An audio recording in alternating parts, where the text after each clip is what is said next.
Hi, this is Michael Buffer, and welcome to the BoxHard Podcast. Hello, everyone. This is Mikey Garcia. It's the monster from the swamps, Regis Rougarou Prograis. Hey, what's up? This is King Carlos Molina, former IBF world champ. This is Michael, the Bounty Hunter, 2012 Olympian and your people's champ. This is Charlie Edwards, flyweight champion of the world. This is Fast Eddie Chambers, and you're listening to the BoxHard Podcast with my main man, Joey Coastman. Hello everybody and welcome to episode 288 of the BoxHard Podcast. I'm your host Joey Coastman. I'm joined as ever by one of my bestest friends in this entire world. It is of course Mr. Fast Eddie Chambers. Eddie, welcome back on the show, my friend. How are you? I'm good, my man. How you feeling? Always good when speaking with you, my friend. Always good when speaking with you. So like I say, this week we're going to start with the review part, then we're going to do the the news, then the preview part, and we're only going to have one guest, but it's going to be right at the very end of the show. It's going to be with the former two-time heavyweight world champion, Mr. Tim Witherspoon, a guy who did many rounds sparring with Eddie actually once upon a time, but that will be good. That's going to be at the very end, and believe me, he has some great memories that we're going to discuss, so really looking forward to that. But let's dive straight into the review part of the show. Again, we're going to try to whiz through this as quick as possible. We're going to start here, a card that took place last week at the Fiesta Casino in San Jose, Costa Rica. Hannah Gabriel's, she's now 21-2 with a draw. We mocked it really on last week's show, and I'm still not best pleased with this because she was able to knock out in 2 rounds Martha Gaetan, who's now 11-10. So Hannah Gabriel's is now the new WBC heavyweight world champion and the new WBA world female light heavyweight champion. I think she weighed in at about 168 pounds. And another really messed up thing is that Martha Gaetan, I actually overlooked the fact that in her very last fight, she actually got stopped in 1 round. So, it is bad for her to have been stopped in a round. Then in her very next fight, she's boxing for 2 weight class world titles. It doesn't look good. It says a lot about the sport of boxing, coming off a first round knockout and your very next fight. Oh, it's bizarre. But anyway, that was it for Costa Rica. I believe Dennis Duglin, the mama's boy, was supposed to be on the undercard. For whatever reason, his fight didn't end up happening. Moving out now to the Bolton Whites Hotel in Lancashire, United Kingdom. Over here, a good card put on by MTK. On the undercard, let's start with a good win for Lewis Edmondson. He was able to make his opponent Luke Blackledge retire on his store after 3 rounds. Edmondson now 5-0. It's a good name, I suppose, for his record early on there. Joe Ham, he lost on points over 8 rounds to Jack Bateson, who's now 13-0. Again, that one was over 8 rounds. Joe Ham now 16-3. Jack Bateson 13-0. And moving up the card once again, a good win for Dan Aziz, but it was a close fight. He is now 13-0. A split decision over 10 rounds against Ricky Summers, who's now 17-3 with a draw. It was for the English light heavyweight title, and I personally think there are so many fun fights that can be made at 175 here in the UK with a lot of guys that are just below, this is going to sound a bit disrespectful, but I guess just below British level, or they haven't yet proven that they're good enough to be at that British level just yet. Dan Aziz is one of those guys, you can throw him in the mix with someone like a Hosea Burton, with a Shakan Pitters. Obviously, these are former British champions, but still, there's many good fights there. Hosea Burton, Shakan Pitters, Dan Aziz, Cody Davies, Liam Conroy, Bob Agisaf, Dex Spellman, Chad Sugden, Ricky Summers, like we say, Lawrence Usiki, or Usueki, I think his name is. You've got Andre Sterling, if I didn't already say him. There's so many good fighters there, and all these fights can be made. You've got the likes of Ryan Hatton coming through as well. Joe Fournier, I don't think we're going to see him. Tommy Fury, of course, at that weight as well. There are so many big fights that can be made with these guys, and just above those guys, you've obviously got the likes of, you know, your Craig Richards, your Anthony Yards, your Lyndon Arthurs, your Josh Buatsis, those types of guys. There's so many great fights that can be made at 175, but good win for Dan Aziz. I think it was a good learning fight for him. I think it was the perfect kind of name he needed. A win against Ricky Summers, and it's a good domestic name. So I wish him all the best. Good win, and I would like to see him fight one or two of those guys that I just mentioned there. And the main event, Danny Dignam against Andrei Sorokin. It was a bit of a weird one. It was for the WBO European middleweight title. Danny Dignam, I expected to probably come up short, if I'm being honest, against Sorokin, who I rate very highly. Sorokin being a very tough southpaw, been in there with John Ryder, and that was his only loss, and he was a real puzzle for John Ryder as well. He soaked up a lot of big shots as well, and I thought Danny Dignam would do really well to beat this guy, and he didn't beat him. It ended in a split draw over 10 rounds. So yeah, Dignam was cut as well, I think in the 8th round and the 10th round, 2 different cuts. So yeah, very tough Sorokin. Both guys were southpaw. It was, it made for a good fight actually, but yeah, Danny Dignam, I'd like to see the rematch for him, to be honest with you. Yeah, but it's a fight that never made much sense, but credit to him for taking the fight. He didn't take a loss. Perhaps we can see the rematch. Perhaps we can see something different for him. But he is proving that he is ready to take big step ups, and he's still kind of early on in his career. Really, he's 13 or 14 now fights in. But it was a big risk, and that's possibly a sign of more risks to come, which we like to see. Moving out now to the Shrine Exposition Center in Los Angeles, California. Over here, one fight to mention, friend of the show, Tony Harrison, now 28-3 with a draw. He drew, it was a split draw over 12 rounds against Bryant Perella, who's now 17-3 with a draw. I didn't watch the fight, but from what I've seen, a lot of people are saying that Tony Harrison got beaten up pretty bad in this fight and was really lucky to escape with a draw. You've unmuted, Eddie, so did you have something to say on that one? Yeah, I mean, I watched it. I actually watched it. Oh, okay. You know more than me. Take it away, man. Well, honestly, it did look as if Tony was having trouble with this guy. Now, the punch stats were real close. Tony was obviously he was obviously more accurate, but threw less punches. But I'll say at times, each round is it was hard to score. I ain't gonna lie. Sometimes it was hard to score. There were rounds with Tony was landing the better shots. He was landing multiple jabs at times. And that's the thing. Like, his jabs were really good. He would follow up sometimes with 3 jabs, maybe land all 3. But the other kid was not letting it go. He would come back and throw a couple shots. So they were matching shots. Sometimes I think the kid outlanded him by a few, but he threw a lot more. So Tony was he was obviously more accurate. And to be honest with you, the fight was close. It could have been that. But I could see how a lot of people would say the other kid got the fight because it was close. And the other kid's power punches were, obviously more so than Tony's. Tony landed a lot of good jabs. So the fight was interesting. You know what I mean? It was not a gimme at all for either one. But this kid actually showed out pretty well. He did a good job.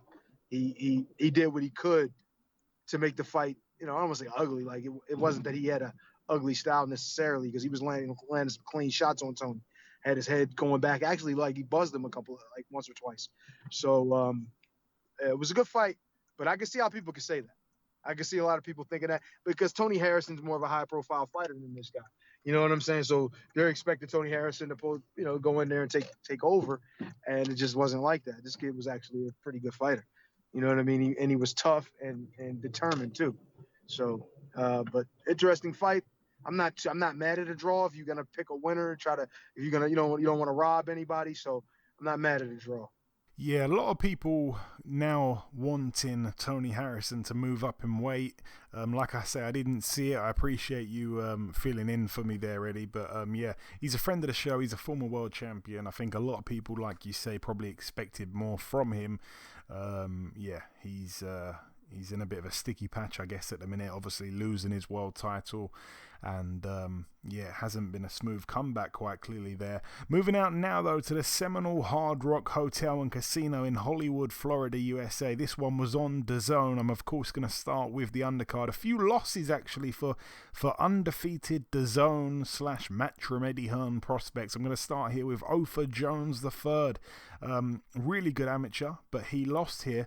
He's now 5-1 with a draw. He took on Jorge Castaneda, who's now 14-1. It was a majority decision for Castaneda, over 8 rounds there.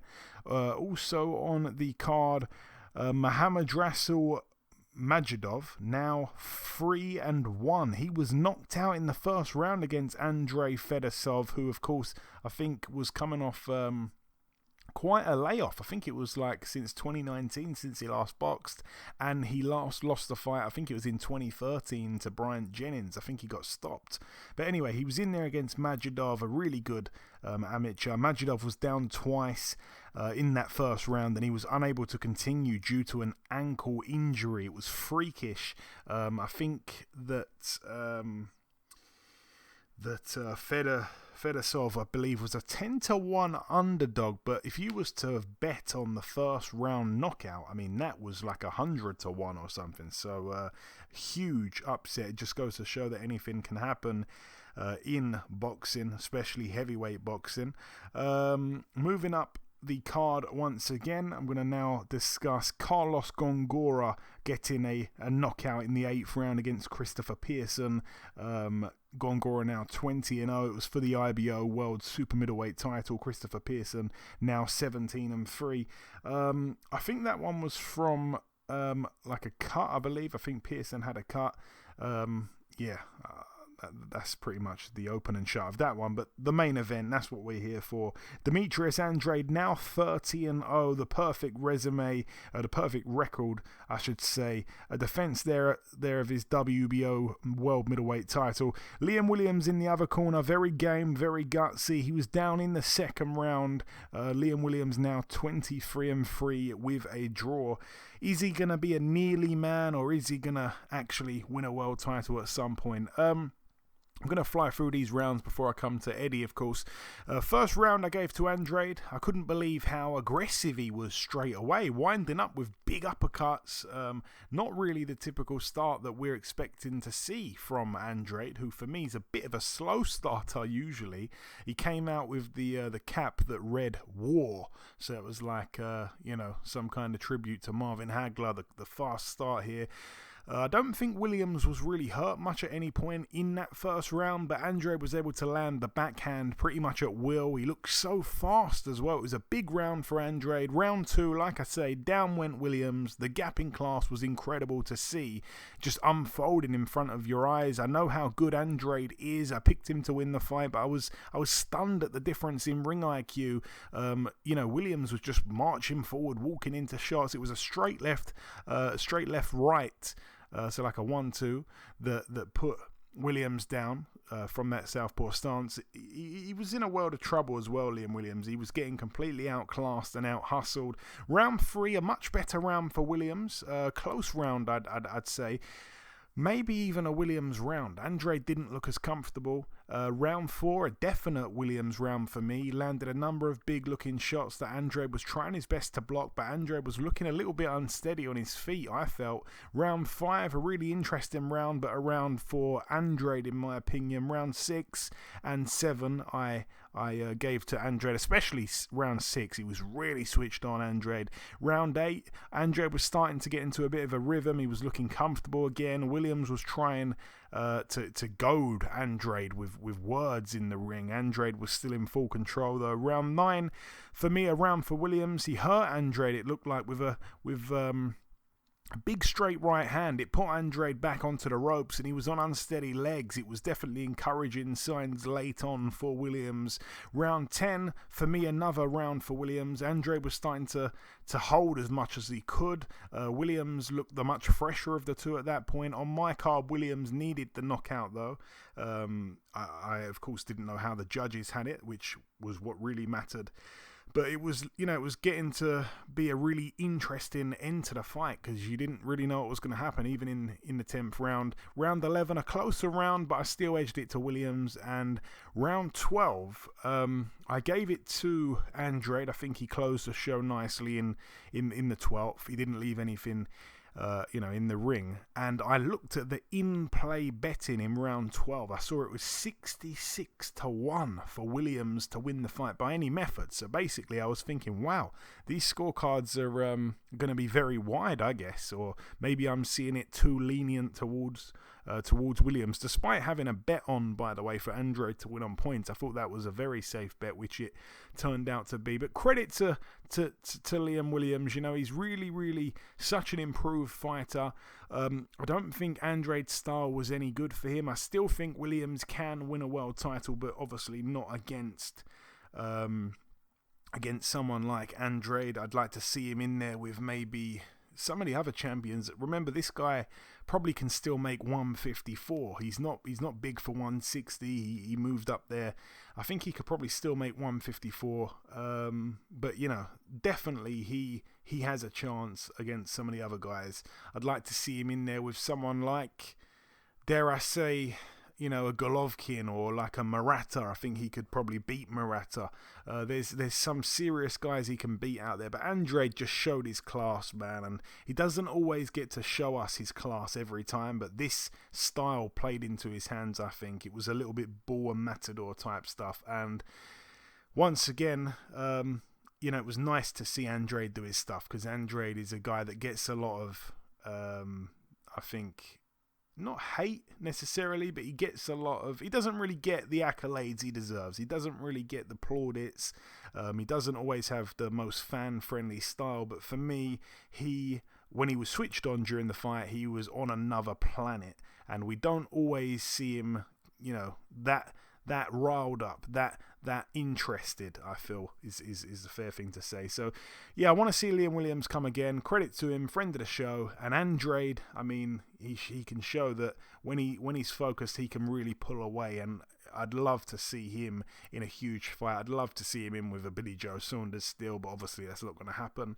I'd like to see him in with a Golovkin, a Charlo, and maybe the winner of Billy Joe and Canelo, Any of those guys I'd love to see him in with. But anyway, that's enough from me. Eddie, what did you make of it, my friend? Oh, man, it was turned out to be an interesting fight early on. It looked like he was going to get him out of there pretty early. And I don't want to say I was surprised, because I really didn't know a lot about Liam Williams before the fight. But when I looked at him, and I know fighters like him, like I've seen fighters like that in front of me as an amateur and even early on as a pro. Like when I say early on, I'm not saying that he's not technically good, but I'm just saying he's a tough guy. He's gonna try to be there all night, even if he's hurt. He's gonna still be switched on. He's still gonna be coming forward. He's still gonna make it a tough go of it. And he does have when you think of guys who fight like him, and because he's coming forward, it seems like he's walking on the shots and all that stuff. And yes, to a degree, it is true, but he had no other opportunity. He's not going to be able to fight with Demetrius Andrade at range at any point, even if he's a crazy hard puncher.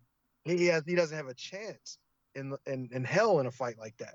So the way he was fighting, though he took a lot of punishment, he got hurt a lot of times. He put himself in position to be knocked out a bunch of times. Credit to him, because he's so tough and able to deal with it. But that was his only opportunity to even have a fight, have a chance down the stretch to win.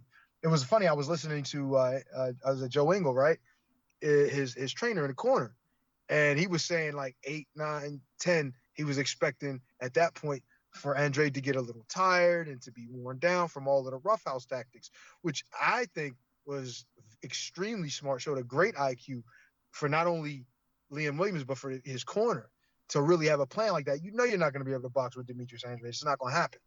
But obviously, the star of the night was Andrade, and for him to be able to continue to keep his composure in the face of all of that, that adversity, because he brought adversity. This guy was coming to win for sure, and he was not backing off. He wasn't sitting on the back foot waiting or just taking shots. He was trying to make every moment in the fight count, and that right there showed the class that Demetrius Andrade had. Those fights aren't easy. Those fights are absolutely not easy. Fighting guys that you are supposed to be worlds better than is not necessarily easy, because sometimes guys will just literally skate through and just be all defensive and not let you look good and make the fight ugly. Or you'll have a situation where this guy's coming to win and he's going to make the fight ugly. He's going to hit you on the arms, hit you on the back of the head, pull you down, knock you down, grab you, slam you, all those types of things. And you have to have not only the conditioning, but you also got to have the mindset and enough toughness to not only be willing to stand there at times, but to deal with what he's bringing in his onslaught. You know what I mean? It's amazing to see a kid like this. I remember I met him before he had his first professional fight, and real young, real bright-eyed kid, real cool, real nice. But I could see it though. You could kind of see it. He got a little fire in him, and now seeing him, as a champion and fighting, at this level and being as dominant as he can be is a refreshing thing. And I'm just hoping that this is only I don't say the beginning for him, but this is where he starts to hit his peak and he starts to fight. I really agree with you, Joe. I really want to see him get some of these big fights, and I feel like he can win them. I really feel like he's on the level of these top guys, and he just needs to get his opportunity, and I think it'll be a good thing to see. No, well said, Eddie, well said. Moving out now, though, to the Mercedes-Benz Stadium in Atlanta, Georgia, USA. This one, of course, was the Triller card, the Circus card. I'm going to start with the undercard. Now, did you see any of this at all, Eddie, by the way? Because it's just crazy. I did not. Okay. One of my fighters, Kurt, he told me how bad it was. Yeah, so we had really, really bad comedy sketches. We had Ric Flair hosting a slapping match between two big fat guys. We had live music from Doja Cat, Saweetie, Justin Bieber, Snoop Dogg, Ice Cube. The camera kept going over to the commentators and random people during the actual fight. Like, it would pan away from the damn fight. You can hear punches being landed in the background, but they're like filming the guys in the commentary box. Steve Cunningham, I'm going to get to that in a minute. He was dreadful. I hate to say it. Joe Fournier's opponent literally couldn't even throw a straight right hand or a jab. Snoop Dogg, he kept doing these weird comedy spoof things and smoking weed and drinking alcohol with Al Bernstein. Oscar De La Hoya turned up drunk as hell.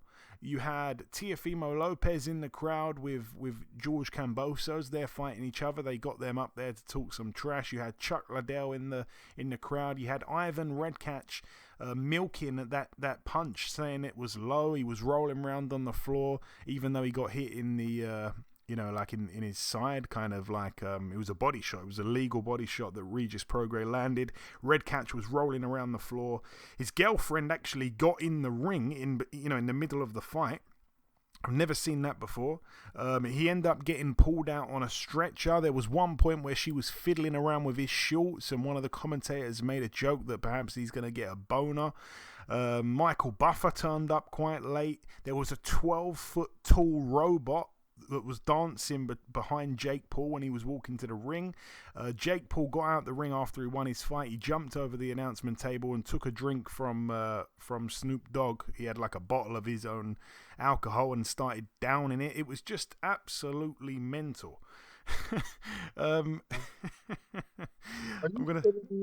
This is where boxing is. This boxing should not have had anything to do with this. Seriously. Yeah. This was crazy. Look, boxing got enough problems, enough problems. There's bad decisions here. There's this and that. There's all these, the money issues. There's just so many things going on. Boxing didn't need this to be like that. Come on, man. It's a shame. It really is. Yeah, I I even mean, hate to hear it. yeah, I mean, even Oscar De La Hoya talking about his comeback at age 56 or 58, whatever he is. He's been out the ring 14 years. He was talking about his reasons to come back. He's going to fight the best fighters. Apparently, he was drunk as hell. He was shouting, saying that Steve Cunningham doesn't have a chin because he's got 9 losses, even though Steve Cunningham's got a brilliant chin. He was just absolutely crazy. Going through the fights though, Joe Fournier, friend of the show, was on a couple weeks ago. He boxed this guy Ray Con, who is this reggaeton singer. He was absolutely awful, Ray Con. He got dropped, I think, twice in the fight. Then he retired on his store at the end of round 2. Joe Fournier now 9-0. Really, he's 10-0, but 9-0 officially, or whatever you want to call it, with 9 KOs. Steve Cunningham, I cannot believe he went the distance with Frank Mir. He was giving away £70, by the way, but Frank Mir, making his boxing debut, went the distance with, a former world elite fighter in Steve Cunningham. So yeah, that didn't look too good for boxing. Cunningham now 30-9 with a draw. Jake Paul, obviously, he knocked out Ben Askren in like, I don't know, a minute and a half. That was quite, I'm not believing in that hype, but that really was quite embarrassing for UFC guys, I think. To Ben Askren, I think, talked about never being like rocked or hurt in his life, apart from one time when he fought this guy or whatever, some other guy, and he gets done in like half a round by a YouTuber. That was quite embarrassing. Regis Prograis, friend of the show, he was like, probably involved in the one real fight on the card. He moved to 26-1. It was a TKO in round 6. In the end, because like I say, Red Catch went down. The referee called it a low blow, which was weird because they showed the replay. It was nowhere near, nowhere near low. It was perfectly legal. He laid on the floor. He was rolling around. It looked like he was in excruciating pain. He went to get back up, then he collapsed back down. He really made a meal out of it. Honestly, they should have gave him like an Oscar right there. But yeah, he was awful, and even though the referee called it low, the referee gave him 5 minutes. He didn't get up. And then he was stretched out the ring. All the fighters and stuff on Twitter were saying like we're going crazy at Red Catch. Like, we saw what happened. Don't do that stuff. Blah blah blah. And then it actually went down on the night as a technical decision win for Regis Prograis, but then they overturned it to a TKO win after that, I think the following day. So that is that one. But anyway, the less said, the better on that crazy night there. There is 2 more cards to mention. There was a fight that took place on Tuesday of this week, so 2 days ago. There's 2 more fight cards to mention, both involving guys with the same surname. So I'm going to start here on the Tuesday. This one took place at the Shrine Exposition Center in Los Angeles, California. Former world champion Marcus Brown returned to the ring. He's now 24-1. It's his first time fighting since his loss to Jean Pascal back in August 2019. He stepped in and went 10 rounds against Denis Grachev, who's now 20-13 with a draw. Grachev, quite a tough guy, doesn't really get stopped often, even though he was coming off 2 losses back-to-back himself. He's been in the ring probably 3 or 4 times since Marcus Brown last boxed. Actually, he's been in the ring, I think, 5 or 6 times since he last boxed. But yeah, he doesn't get stopped often. And, Marcus Brown didn't get him out of there, which, isn't that surprising. But yeah, I tell you what, this Denis Grachev, he actually got stopped in 1 round once upon a time, back in 2013, by Edwin Rodriguez, who you know really well, Eddie. So, cool stuff there. But, yeah, anyway, good stuff for Marcus Brown, back to winning ways. And then the other Brown that we were going to speak of is, well, I don't even know where to start or how to describe this, but going to Australia, this one took place yesterday at the Wynn Entertainment Centre in New South Wales, Australia. So over here we had Paul Galen or Paul Galen, I'm not sure. He's a former rugby player. I actually thought he was making his debut, but I got that completely wrong. He was actually 10-0 with a draw, but he hadn't boxed anyone of note at all. Like his best, on paper, his best win against a guy who, had like the best looking record of a guy that he beat was a guy who was 12-5. And he gets in there against Lucas Brown, 29-2 with 25 KOs. Obviously, his only losses came to Dave Allen and Dillian White, and he is stopped in 1 round by Paul Galen or whatever the hell the guy's name is. Absolutely embarrassing, I have to say it.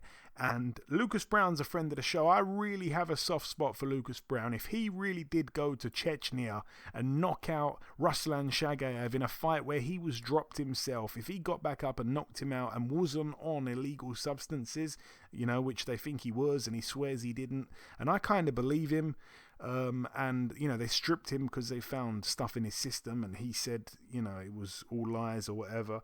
I actually believe him. I actually think that he went from being a bouncer, being a doorman, to becoming a heavyweight world champion or getting a version of the title, if you like. I think that was an inspiration. I think that's incredible. I really have a soft spot for the guy. But since getting stripped, he has had an awful run. And this really, this puts a full stop to it. I think he needs to retire. This guy was 39. I know that Lucas Brown's 42, and he's obviously old himself. But this guy's only 3 years younger. It's not like this guy's 20 years younger. A 22-year-old guy on the come up. This is a guy who's 39 who came to the sport late, who hadn't boxed anyone, and he's done it in a round. And it was bad because the commentators, and I'm gonna do a really bad Australian accent here, but Lucas Brown was down twice, by the way, in that first round, and he didn't beat the count on the second time. And the commentators were saying that Paul Galen is now, I'm not even going to do the Australian accent, but they were saying he's a legit boxer, and the other commentator was saying there's no doubt about it, mate. And they said Dillian White needed rounds, Dave Allen needed rounds, he only did it with a perfect body shot, and this guy Paul Galen has just done it in 1 round. I just couldn't believe what I was hearing. Like, come on, this is terrible. Lucas Brown, he's fallen so hard from winning a world title to where he is now. It is terrible. I like I said, I've got a lot of time for Lucas. I really like the guy, but that is it. This is bad. This is bad for the sport at this point, and it's bad for his health. He needs to forget it, man. Surely there's no fights for him now. Could you imagine if they actually tried to make him against David Price or something like that? Please, don't get any ideas. Anyway, that's it for the review part. We're ending on a bit of a negative one there, unfortunately. Like I say, the one interview is going to be at the very end of the show, but this is the end of part 1. And when we resume in a couple seconds, we will be beginning part 2 with the news part of the show. Okay, now it's time for part 2 on this week's show. This part, of course, the news part of the show. We're going to start here with a brilliant lineup that Showtime and PBC have announced. So all these fight nights are going to be on Showtime. Eddie, there's some great fights that's been announced here. So we're going to start here with May the 15th. Luis Nery, the undefeated WBC Super Bantamweight World Champion, takes on the undefeated Brandon Figueroa. That is a brilliant fight. I absolutely love that fight there at 122. And by the way, Stephen Fulton will be boxing the winner of that fight, which they're trying to do on September 11th. So Luis Nery against Brandon Figueroa. The winner takes on Stephen Fulton, and that one, of course, will be a unification fight. May the 29th, Nordinu Bali takes on Nonito Donaire.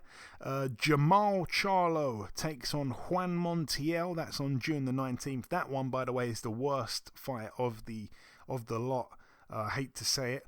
On pay-per-view on June 26th, Javonte Davis takes on Mario Barrios. Both guys undefeated there. And on the undercard of that one, Erickson Lubin against Jason Banana Rosario. July the 3rd, Chris Colbert takes on Yuriorkis Gamboa for the WBA Super Featherweight Interim title. July 17th, Jamel Charlo takes on Brian Castano, a guy with a perfect record aside from his draw against Erislandi Lara. He's a great fighter, Castano, with wins over the likes of Errol Spence in the amateurs. August 14th, Guillermo Rigondo takes on John Real Casimero for the WBO Bantamweight World title. August 29th is the final one. David Benavidez takes on Jose Uzcategui. That one's for the WBC Super Middleweight title elimination. That's an eliminator there. To close in on the WBC title. David Benavidez, I think, is going to become like a 3 or 4 time super middleweight world champion. Well, actually, Canelo's got the belt at the minute, so I'm not sure if it's going to be that smooth. And like I say, September 11th, Stephen Fulton takes on the winner of Luis Nery and Brandon Figueroa there for a unification. Brilliant fights there. Another fight's been announced, this one to take place in the UK on June the 5th. Daniel Dubois, coming off that loss to Joe Joyce, he steps in for the WBA Interim Heavyweight World title. I'm not sure how they've managed to deliver this one, but he takes on Bogdan Dinu, who of course I think lost his O to Jarrell Big Baby Miller, I believe it was. Anyway, that should be an easy night's work there for Daniel Dubois. We have Elwin Soto defending his world title against Katsunari Takayama. That's going to be the chief support bout on the undercard of Canelo against Billy Joe Saunders, May 8th. So Matchroom have announced that one there. Anthony Yarde was supposed to be returning to the ring this weekend, but he has had to withdraw from his fight. Not quite sure why. I think it's actually something to do with Anthony Yarde's tooth. I think he's got some kind of problem with one of his teeth or something like that. So he's out, unfortunately, of that one. It was going to be nice to see him and Callum Johnson on the same card, but that's not happening. He won't be fighting. And the final piece of news, if anything else develops from now to the end of the show, I'll mention it at the very end. But we have here Terry Harper will be defending her WBC and IBO Super Featherweight World titles against the undefeated WBA World Champion Hyun Mi Choi. That's going to be in Manchester on May the 15th, and on the undercard we've also got Joshua Buatsi and a bunch of other fights on the card. I think 3 European title fights, if I'm not mistaken, involving the likes of Tommy McCarthy. We've got Lerone Richards against Giovanni De Carolis, and we've got Gamal Yafai against Jason Cunningham. So a couple decent fights on the undercard there. Jason Cunningham seems like he's boxed absolutely everyone. But anyway, that's it for the news part of the show. Moving on now to the preview part. We're going to start here with a card that actually takes place later tonight at the Landers Center in Mississippi. Over here, Sharif Rahman, son of Hassim Rahman. He is 4-0. He's in a 4-rounder. No opponent just yet. Oh, it's getting on. Tomorrow night in Spain at the Palau Olympic Val de Hebron in Barcelona, Catalunya. Over here, I think it's going to be on DAZN. Over here, we have Kerman Leharaga, 31-2, in there against Jez Smith, 12-2 with a draw over 10 rounds. All the best to Jez Smith. Should be an interesting fight. Jez Smith's a lot better than his record suggests, but you know, Kerman Leharaga is a bit of a beast actually. So I'm not sure Jez Smith has got enough, but I'd love to see him do it. Also on the card, Sandor Martin, 37-2, one of Spain's best fighters, pound for pound, takes on K Prosper, who's 14-1 with a draw. That one's for the EBU European Super Lightweight title there, over 12 rounds. All the best to K Prosper, who is trained by Xavier Miller, the same guy that trains Dillian White, friend of the show, friend of mine. And also on the card, Andoni Gargo, 24-3 with 3 draws. That's a 12-rounder there. Gargo's been in there with the likes of Lee Selby. He takes on friend of the show, Gavin McDonald, 22-2 with 2 draws. That one, of course, is for the EBU European Featherweight title. So yeah, all the best to Gavin McDonnell in that one. Should be an interesting fight. Probably goes the distance there. So hopefully Gavin McDonnell gets a fair shake on the cards. Moving out now to the convention center in Jinawan. In Japan over here, Daigo Higa, former world champion, now 17-1 with a draw. 17 of his wins have all come by knockout. His one loss came by knockout, and the only time he went the distance was when it was a draw. He's in a 12-rounder for the WBO Asia Pacific Bantamweight title against Ryosuke Nishida, who's 3-0. Moving out now to York Hall, Bethnal Green, London. This one's going to be on BT Sport over here. We've got the undefeated heavyweight, 5-0, 5 KOs, David Adelaide. No opponent just yet for him. We have Callum Johnson, 18-1, fighting for the vacant WBO Global Light Heavyweight title against Emil Markic, who's 32-2. Quite a padded record there. Like I say, no Anthony Yard on the card, which is a bit of a shame. And the main event is an absolute cracker. Denzel Bentley, 14-0 with a draw. He puts his British middleweight title on the line against the Commonwealth middleweight champion, the also undefeated Felix Cash, who's 13-0. That's over 12 rounds. It, of course, is Eddie Hearn against Frank Warren, really, because Eddie Hearn's got Felix Cash and Frank Warren has got Denzel Bentley. It's a fight we didn't think was going to end up happening, but very rarely we do get to see the two promoters work together, and this is one of those times. It's going to be a cracker, I'm sure. Moving out now to the States for the final card to mention. It takes place at the Silver Spurs Arena in Florida.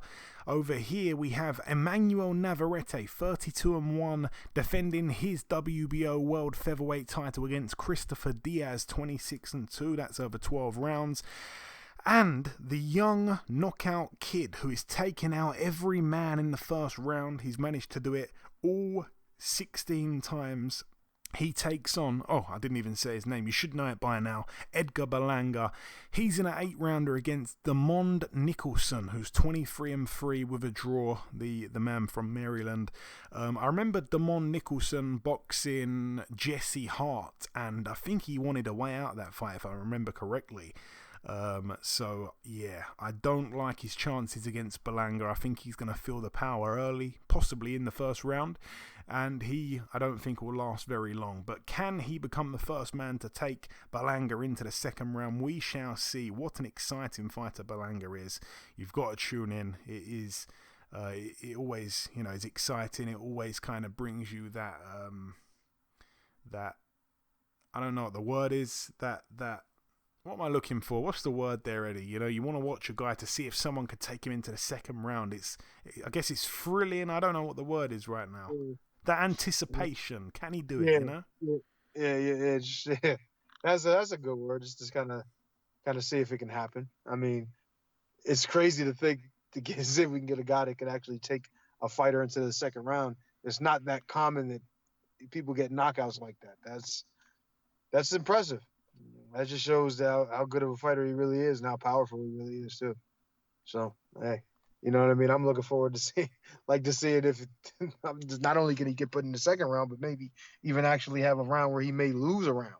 Think about that. He's never been out of the first round, so obviously he's never been in danger of losing a round. So imagine that. You know what I mean? Adversity for him would be, I guess, having somebody throw some punches back, I guess.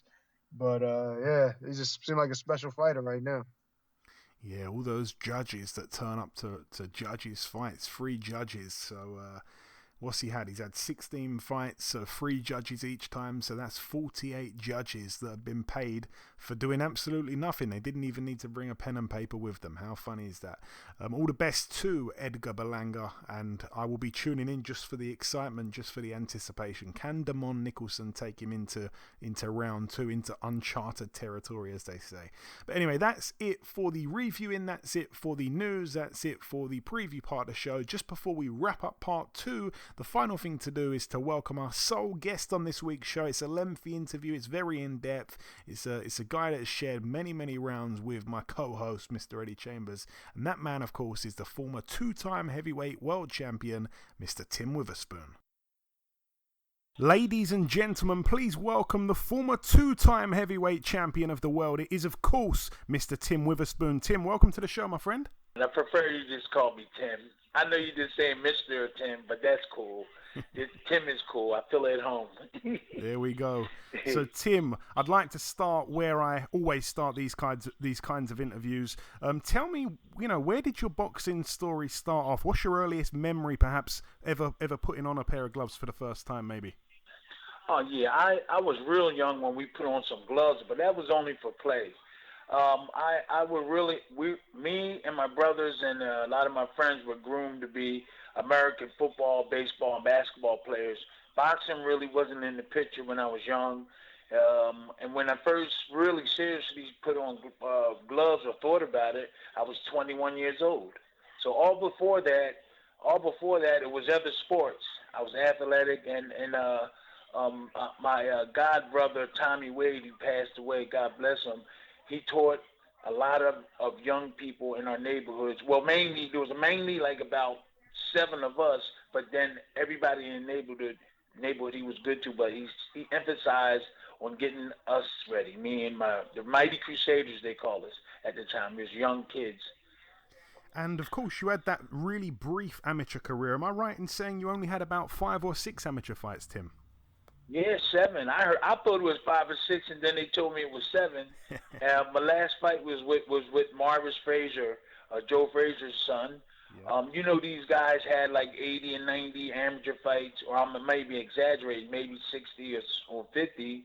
I only had like 6 fights, and then I fought Joe Frazier's son, so I lacked experience. He got a decision. But then when I turned pro, a lot of people stayed away from me. I turned pro, and we'll get into that. Yeah, for sure. And obviously, you're noted as being a sparring partner for Muhammad Ali. Had you made your pro debut at that point, or were you still sparring him when you was amateur, Tim? I don't think I made my pro debut. I don't think, because I was sparring with Matthew Saad Muhammad, who was the light heavyweight champ of the world, and I was up at Muhammad Ali's training camp training, and that's when Ali came in. So I think I only had amateur fights. Wow. And I was sparring with Saad Muhammad, and then Muhammad Ali just busted in the camp out of nowhere. He stopped us from training. Because, here these cars pulled up. He said, "Who is that?" I was boxing. And then Ali came, got out the car. I didn't see it. And he opened up the door, and then everything stopped. Everything stopped, and we started talking to him. So I don't think I had any fights when I was Muhammad Ali's sparring partner. Wow. And, Tim, before we get onto your pro career, I want to ask you, have you got any cool Muhammad Ali stories? Oh, wow. Muhammad Ali. I do. Well, me and Aaron Snowell, this one is like, me and Aaron Snowell, who was my second. Slim Robinson was my trainer and teacher. But Aaron Snowell went on to train with Mike Tyson, Timmy Austin. He helped make them become champions. And so me and him, we was after we trained with Muhammad Ali, I trained sparring with him. So we was like cool with Ali, and Ali told us to follow Veronica. We would go down to the club on a Friday, just not every Friday. We go down there sometimes. It was called the Alley, this disco. So Ali told us to go down there and make sure, see if everything cool down there, right? So me and Aaron Snowell went down there. We were spies. So we saw her dancing with this boxer named, I forgot his name, Mike or something. Well, anyway, we saw them dancing, so we drove back up to the hill and got Muhammad. And then we got in the car and we drove Muhammad down to it was called the Alley. It was a discotheque. So we came to the front door. We went in the front door, and so we went around looking for her, and we went and found her. And then we came back and said, "Ali, look, she's right over there." They were dancing. They were slow dancing. So as soon as Ali walked towards the big crowd, there was a big crowd. They saw him, and just like the water parted in Moses, and when the story about Moses parted the water, that's how the people they reacted. And Ali walked straight up to him and her.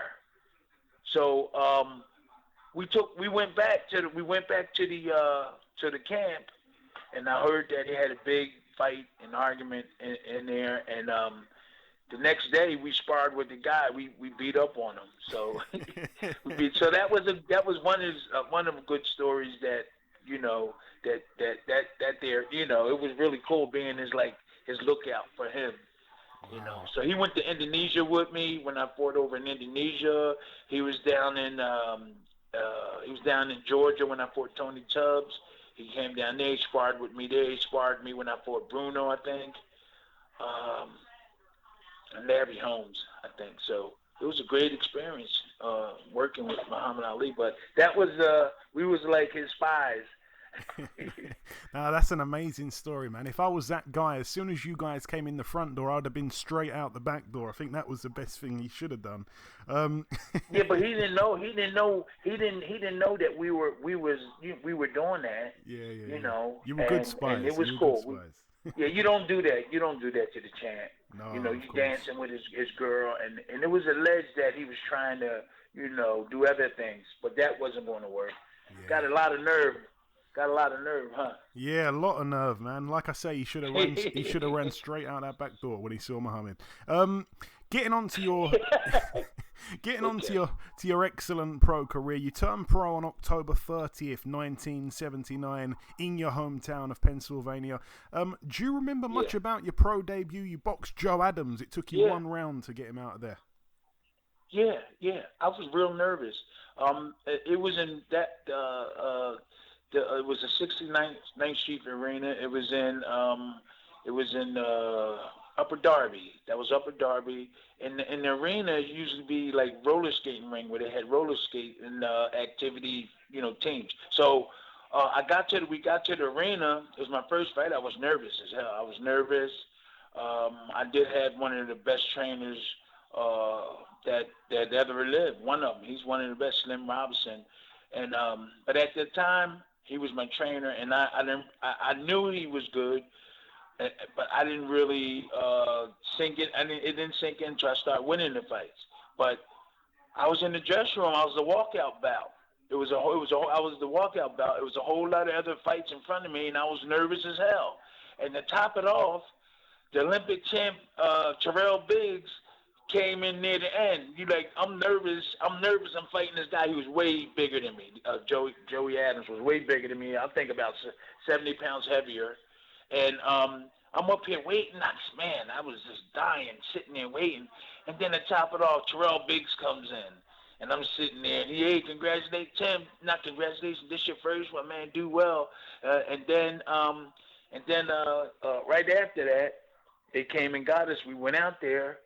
I was looking at Joey Adams. I said, "Ooh, that's a big dude," but I got him out of there the first round. And then a lot of not stress, but a lot of pressure just relieved. I was happy.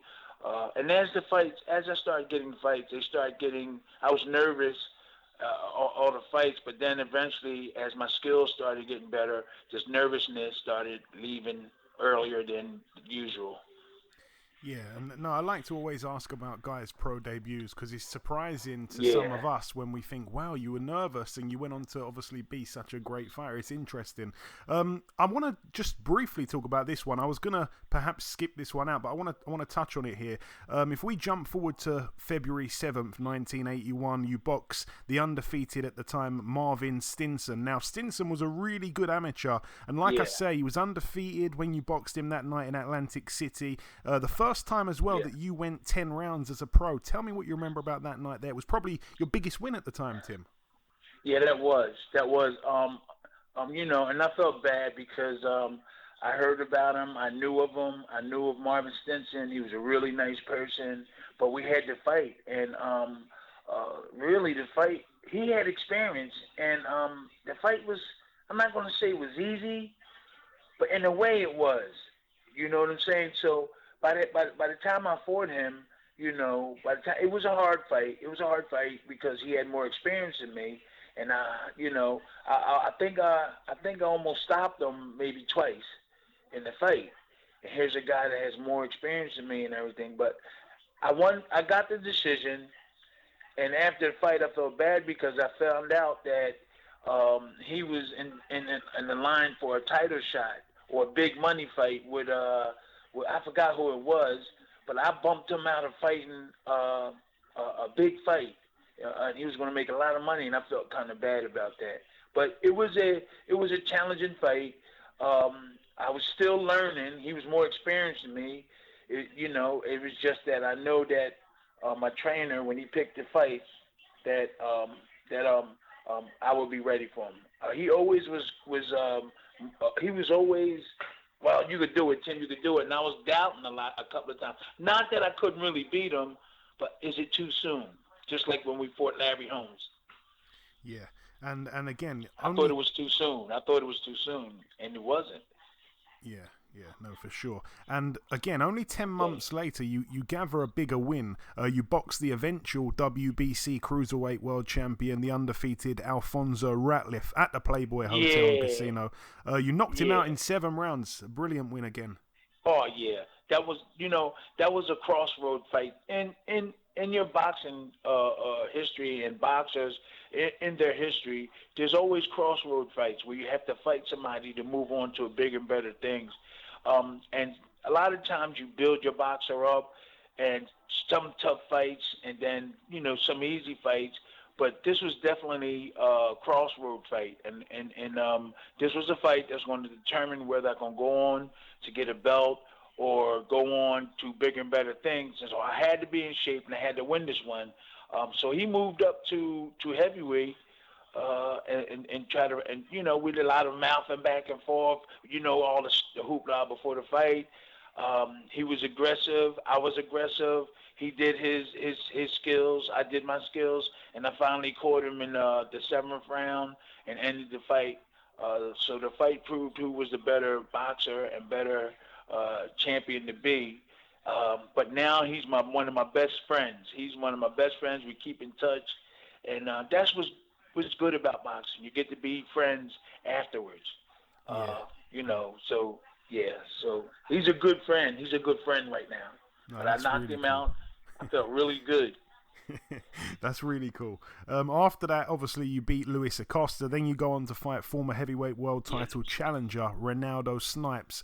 I think it was 7 months earlier, he lost to Larry Holmes. He was able to drop Larry, but, Larry ended up stopping him. Here you are, though, in the opposite corner. You beat him by majority decision after 10 at the Caesars Palace, June the 5th, 1982. Tell me about that one, Tim.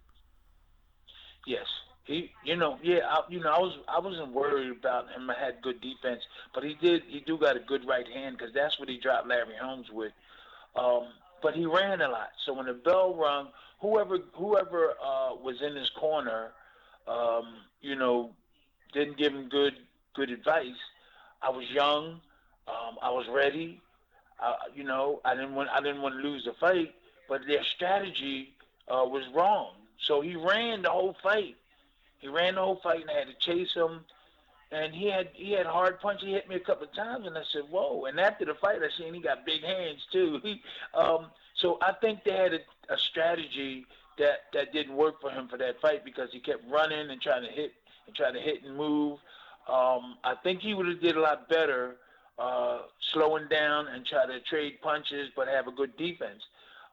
So I do believe that I was going to win that fight anyway, but their strategy wasn't really on top, because he ran the whole fight, and I think that's what took a lot from the judges. And the crazy thing about that fight is, in Snipes' very next fight, he went on to beat Trevor Berbick, of course. And your next fight obviously came against Larry Holmes for the WBC heavyweight world title. At the time, Larry Holmes was 42-0. The fight takes place in Vegas, May 20th, 1983. You lose a split decision after 12 rounds. Did you feel you did enough to win? Yeah, I did. We prepared. Matter of fact, Alfonso Ratliff and all these heavyweights that Don King had, we were all in the training camp pushing me, because when my trainer Slim Robinson first said to me, Don King said it first. He said, "Yo, you're gonna fight Larry Holmes." And then when it was presented to Slim, I said, "Yo, Slim, man, it kind of too soon." my trainer said, man, you're going to whip his behind. He said, believe me, Tim, you're going to whip him. He said, just listen to me, and let's do the right things, get in shape, and you're going to whip him. And as soon as he said that, because he was my confidence then. Here I am, a young guy, just coming in, everybody else with all these other fights, and I needed a good trainer, or else I wouldn't have made that far. So, yeah, we was training at Don King's camp, everybody chopping wood, running every day, eating properly. Everybody wanted me to win. So we flew to Vegas. And a lot of Larry Holmes' tactics was to try to scare me. As soon as I got to the hotel, soon as, like, anytime I was around his presence, he was trying to intimidate me, but he didn't realize where I came from. I had a lot of supporters, South Philadelphia, not too far from the Italian market where Rocky made the movie. Sylvester Stallone, where he made the movie in the Italian market, is only 5 minutes, 10 minutes walking, 5 minutes by car. The steps where Rocky ran up was only 15 minutes away by car. The neighborhood I came from had Italian, Irish, Jewish, blacks, and had a multicultural. But mainly the neighborhood that I lived in was like black. It was very few whites, and I had to represent. I was going to never let him back me up. I was going to never let him, because I had to not go back home. They still love me if I get knocked out or anything or beat. But I know I had good people behind me in the area. So I'm the real Rocky. I was a 2-time heavyweight champ from Philadelphia. And I'm the real, in real life, the Rocky. He tried to intimidate me, and it didn't work. Because I know that when I go back home, I had to look in a lot of faces, even though they would support me, and they didn't care whether I lose or win, but I didn't want to go home a loser. So what Larry Holmes did wrong was he was trying to intimidate me in the public, in front of people, and I did not back off. 60 Minutes is a very prestigious show that comes on in America. 60 Minutes, they have all kind of stuff on their show on Sundays, and they were filming Larry Holmes. I happened to be down in the lobby. With David Bay, Mitch Green, a lot of other people were just standing down the lobby in the Dunes Hotel. And so Larry stopped on the cameras and came over and tried to intimidate me and everything. So I stood up to him right in front of the camera and said, come on, let's go right now. I had a little drink in my hand, and I was like, okay, let's go now. So I started walking towards him, like, the cameras was on and everything, and then everybody, like, got in the middle of it and broke it up and everything. So he was just trying to intimidate me, and it didn't work, and I think that scared him because it didn't intimidate him. So, this didn't scare Tim. I better think of something else. So then they did other things too, but that didn't work. So I wanted to really win this fight. I wasn't nervous. I wasn't scared or anything. This one fight I wanted to win. This would set me off into my next level. So when the bell rung, it was just me and him. I had better skills than him. He had a good jab. If you look at the fight, I got better skills than him. Defensively, offensively, he had a good jab. We took his jab away. And once we took his strength away, the fight was won. Was won. But all these rounds we was going back and forth. And then that ninth round? When I really came, Slim told me, come on, Tim, you got to put the pressure on him. And I hit him with that overhand right.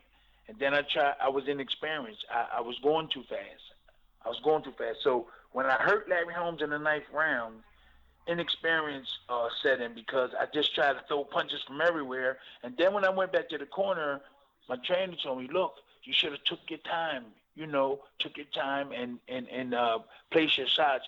We could have got him out of there. So that was inexperience on that ninth round because I should have took my time. Once you hurt your opponent, that's when you're supposed to relax so you can set your shots off and place them in the right areas so you can get this guy out of there. But I was inexperienced. Larry experienced, weathered the storm, and he lasted that round. And so, it went on to the 12th. He won the decision. It could have went my way. I was happy because I did what I did to the great Larry Holmes. I was satisfied. I felt I won, but I knew I wasn't going to win before the fight unless I knock him out. And as I said, obviously you sparred Muhammad Ali. Larry Holmes obviously was a sparring partner for Muhammad back in the day. I don't think your paths crossed though, because there was a little difference with the. Or did your paths cross? Oh no, Larry, when I sparred with Ali, Larry was already champion, and Larry, I was 20 years old, 21. Larry Holmes was already champion. I never crossed his path, but I heard that he was inquiring about me, asking about me. Who's this young new heavyweight? This is the word was going around in East End, in Philadelphia. There was people in the boxing gyms were saying that he was concerned about this new heavyweight that's coming out of Philadelphia. So, he even was sending people to, from what I heard, to see what I look like, so he can get an answer. Get a good idea of who it was, how did he fight, and all that. So, he was concerned about Tim Witherspoon. So he was trying to send spies to the master spy. Yeah. Say that again.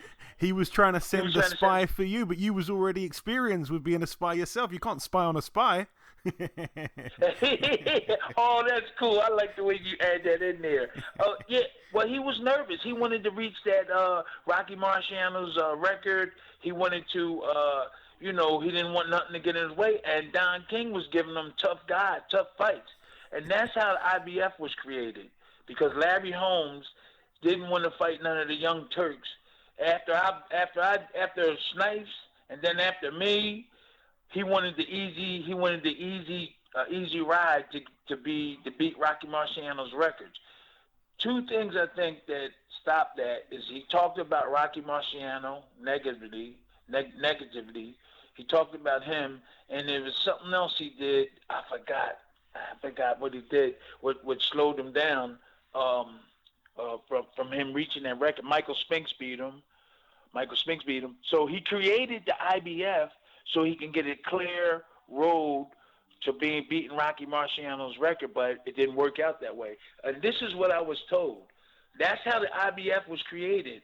Larry Holmes didn't want to fight no more than the young Turks, the young guys like me, and so he went to Bob Lee of the IBF, and they created the IBF, and he's continued on fighting in the IBF, but he still lost.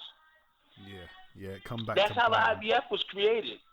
Okay, that's how the IBF was created. Yeah, that's how it was created, because he didn't want to fight no more on the WBC, and the WBA controlled presidents was having him fighting the tough guys. He wanted to control who he could fight so he can reach Rocky Marciano's record. Now, this is what I was told, and it all feels like there's a lot of truth in it too. Yeah, it sounds like that to me as well. Yeah, because he just went over to Bob Lee and IBF and started dealing with them, and not the WBC and the WBA to try to finish the rest of his career off. Okay, interesting for sure. That obviously lost to Larry. I feel like it kind of turned you into a better fighter, because you go on quite a good run after that. 2 months later, you return to winning ways against the. This is an unusual one, against the convicted murderer turned professional boxer Floyd Cummins. You beat him unanimously. Yeah, you beat him unanimously over 10. Then you box former heavyweight world title challenger James Tillis, and you become the quickest man to stop him by knocking him out in the very first round. Do you want to say a word on either of those fights, Tim? After the Larry Holmes fight, I only went home with like $50,000. When I knew that if I would have been represented properly, I should have went home with a lot more than that. So I think I got $125,000, and out of that they took all the money. So I went home with like $60,000 or $50-something thousand. So I was kind of upset, kind of like after that. And I heard a lot of stories about Don King and the way he do things. Even before that, I knew. I wasn't surprised. I was getting ready for a lot of training for some of these fights after Larry Holmes. I really couldn't. I trained But then I didn't because I heard a lot of bad things before I was with Don King. I didn't want to really go with Don King. And a lot of things was going on. So I was kind of frustrated in my head. I trained, I couldn't train, and I could train. And, when I fought Jumbo Cummins, I really didn't really train hard with him. To me, he was an opponent, even though he was winning fights. Then after that, I fought James Quick Tillis. James Quick Tillis I was supposed to fight him the first time. I was supposed to fight James Quick Tillis. I had got an ear infection. And I went to the doctors like 2 weeks before the fight, and they said, hey, you can't even spar anymore. If you get hit in the ear, you can lose your equilibrium, or you can probably lose your life. That's how bad my ear infection was. So they had to they was calling the fight off. They called the fight off. Then they redid the fight. They scheduled, established the fight. Yeah. And so I got ready for that one. We was chopping wood and everything. So we got down to the fight where the fight was, and so just so happened James Quick Tillis was getting in the same elevator as we was, right? And he said, yeah. He said, yeah. I know you didn't want to fight me. You were scared of me. I said, what? Yeah, we was in the elevator. He said, yeah, you were scared of me, man. He said, I know you a little punk or something like that. He was like, yeah, you didn't want to fight me. I know you didn't want to fight me. Man, don't you know when that fight came off, I remembered all that, him saying that. We got in the elevator, and he was, like, teasing me. And then when I got into the fight, I showed him who was boss. I stopped him in 10 rounds. Tyson took him 10 rounds. You stopped him in one round. One. You said 10. I took him in one, but he went 10 rounds with Tyson. Yeah. So that was a really good fight. I do believe it, that if he would have lasted the first round, I think his the little bit of experience that he had, I think would have helped him really get in the fight or stay in the fight. But I think I gradually would have probably knocked him out or won the fight. I caught him early. Yeah, and like I say, he had a fantastic nickname for that fight. It was quick. It was over very quickly in the first. I'm friends with everybody. As soon as the fight's over, it's all about the fight. After the fight, we got to live our lives. Of course. And in the meantime, like you say, Larry Holmes had vacated the WBC due to that dispute with Don King. He didn't want to fight Greg Page. Yeah. This chain of events would then lead you to making history, and that win over Tillis set you up to fight for the vacant WBC heavyweight world title against Greg Page. The fight took place March the 9th, 1984 in Vegas. You won the fight by majority decision over 12. Tell us about the night you achieved, I'm guessing, what must have been your boyhood dream of becoming a world champion, Tim. Well, yeah, it was my dream to win the heavyweight championship of the world. But at that particular fight, both of us, me and Greg Page, were kind of like upset. I wasn't really that much upset because of the payday and the way we were being treated by the promoter. I think he did the best he could. I know that I wanted to win. But I was kind of like upset too about the pay we was getting for the fight. I sparred with Greg Page several times before that fight, not directly, like years before that. I kind of like knew his style and everything. I knew he could take a pretty good punch. I just had to out hustle. He was doing pity patting, and I was just trying to look aggressive and act like I wanted to win the fight, which I did. So I would try to be the aggressor and throw hard shots. But I think he was trying to win just pity patting. And if you look at the fight, he very rarely threw really hard punches, but he did. When he threw them hard, but he would pity pat, thinking that the judges, I think, would give him points. Sometimes your punches have to be, strong and like they gotta look like they're really hitting, not little slaps. So the judge is not going to go. So to me, if you watch the fight, it looked like he was pop, pop, pop, pop, pop, but I was hitting him hard.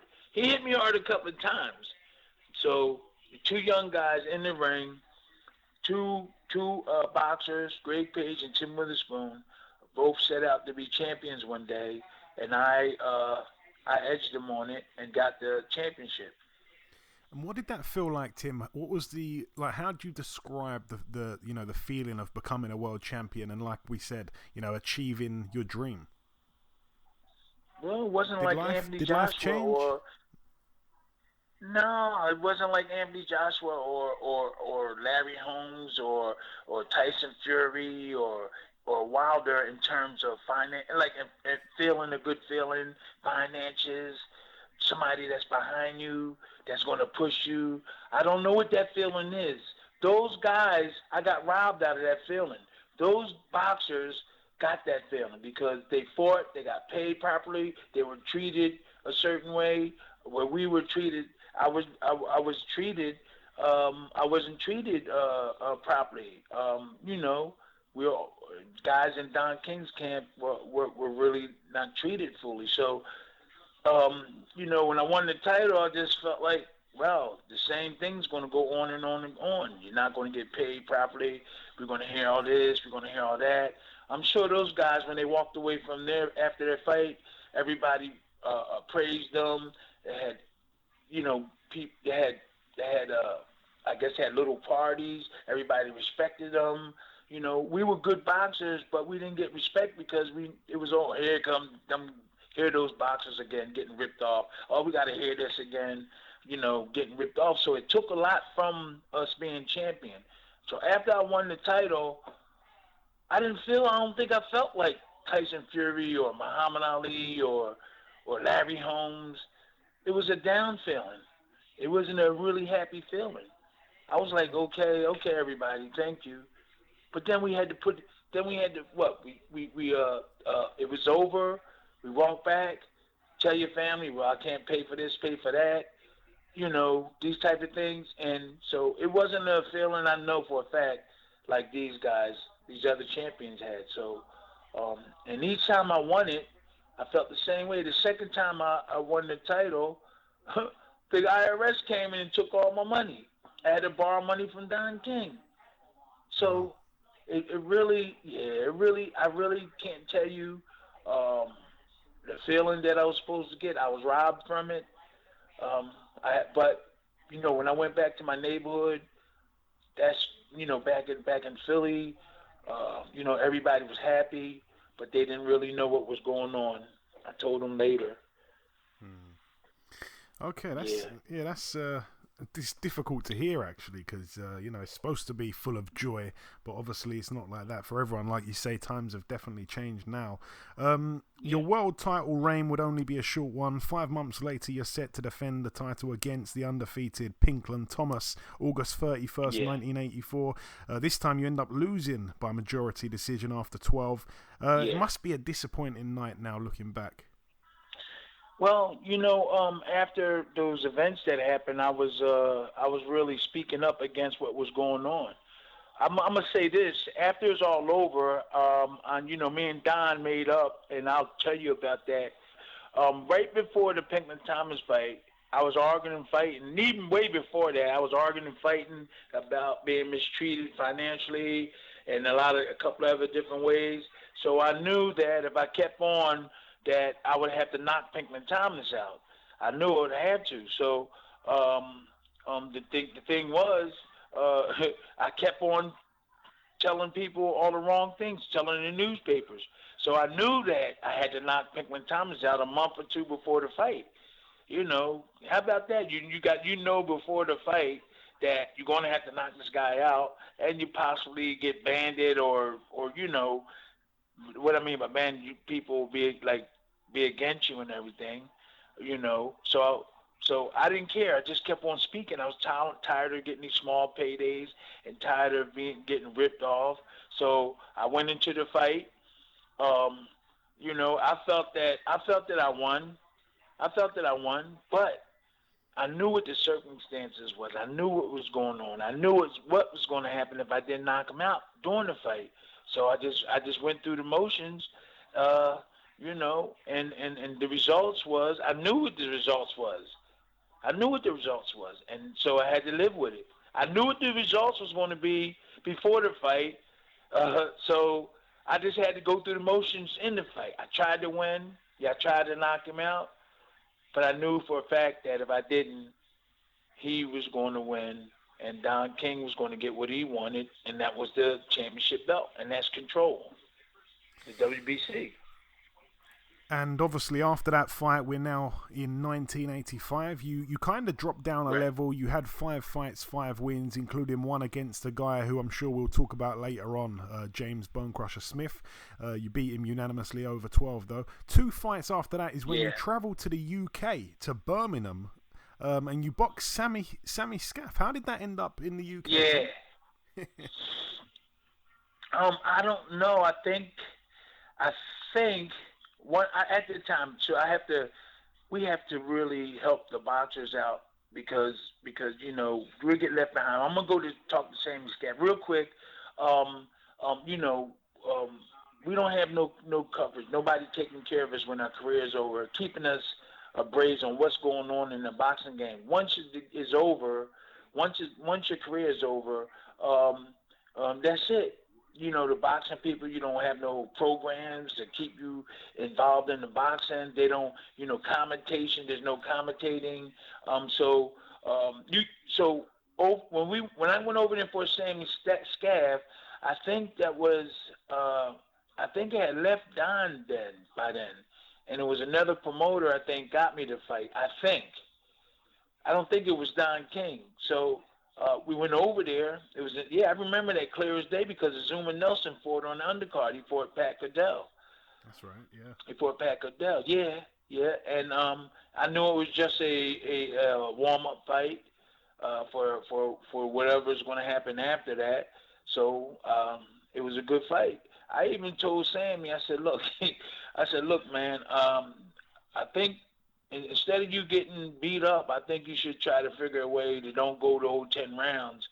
And I did. I was busting him up and everything. But I told him before the fight, it ain't worth it because he over in another country. I was just trying to save him some punishment, And I wasn't really in no real good shape.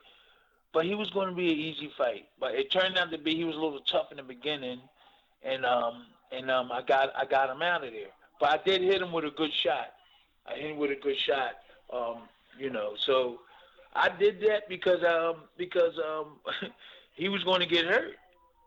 I had talked. I said, "Yo, man, you just an opponent." I said, "Hey, you can get hurt. So whatever money you getting, you better try to figure out if it's worth it, whether to stay in there." And then so I got him good though. I got him out of there. Round 4. And of course that fight takes us into January 17th, 1986, Muhammad Ali's 44th birthday, but it was also the night you fought Tony Tubbs for his WBA heavyweight world title. This one took place in Atlanta.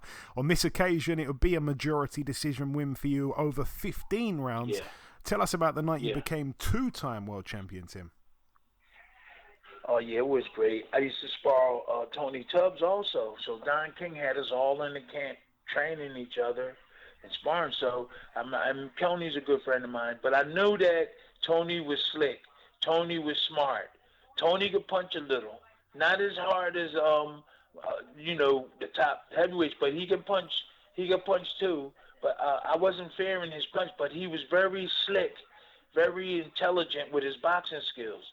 And I know I had to be in shape for that fight. So at that particular fight, both of us were still upset with Don King. We trained and everything, and you're going to be able to go 15 rounds if you didn't train. So, we trained, we boxed. I was the aggressor. And even when I used to spar him before, he just out-slicked you and try to spin you and bang you. And that's how he would win his fights. But I just was in his chest the whole fight. I just kept coming forward, and I knew that I would have won if I do that. But if I would have stayed on the outside and let him jab me and outpoint me and box me, I think they would have gave it to him. But I think he had trouble with Don King also at that time. And but either one of us could benefit off of a belt if we get it. But he tried and I tried, and they gave it to me. And Tim, what was the more satisfying world title? I don't want to say reign, but I want to say basically, I simplify it. What was your favourite win of the world title? Was it the first time or the second time? Okay, great page of Tony Tubbs. Neither one. I think they were symmetrical. I think they were the same in terms of me feeling a certain way. Let me see. The first one was a little bit more, and the second one,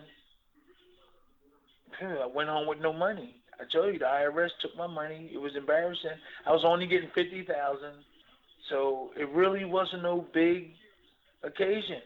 It was a championship. It was big, but afterwards it was the same sad song.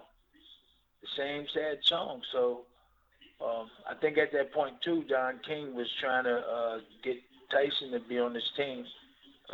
So prior to that, he had told a lot of the heavyweights he was in the training camp, and he pulled up in the limo and he got out. I don't think it was a limo; it was a regular car. He got out and told everybody to come over. We was all sitting around him, and he started talking about Tyson. So we was all like around, and people was in the gym.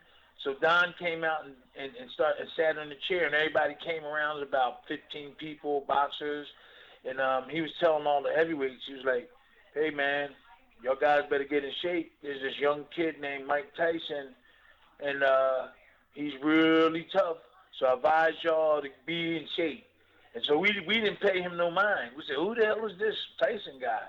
We went on about our merry business. Then when we seen him fight, we said, "Oh, this is what he's talking about." So I think at that time, Don King was trying to get Tyson trying to get him on his team, try to steal Tyson, whatever. But we were going to be opponents, which really would have turned out to be, So that fight when I won the title with Tubbs, I tested positive for marijuana. My birthday was on the December 27th. The fight was on January the 16th when I fought Tubbs, and right afterwards, Don King called me to his office and started cussing at me. What the hell is, I got suspended and everything because of the marijuana.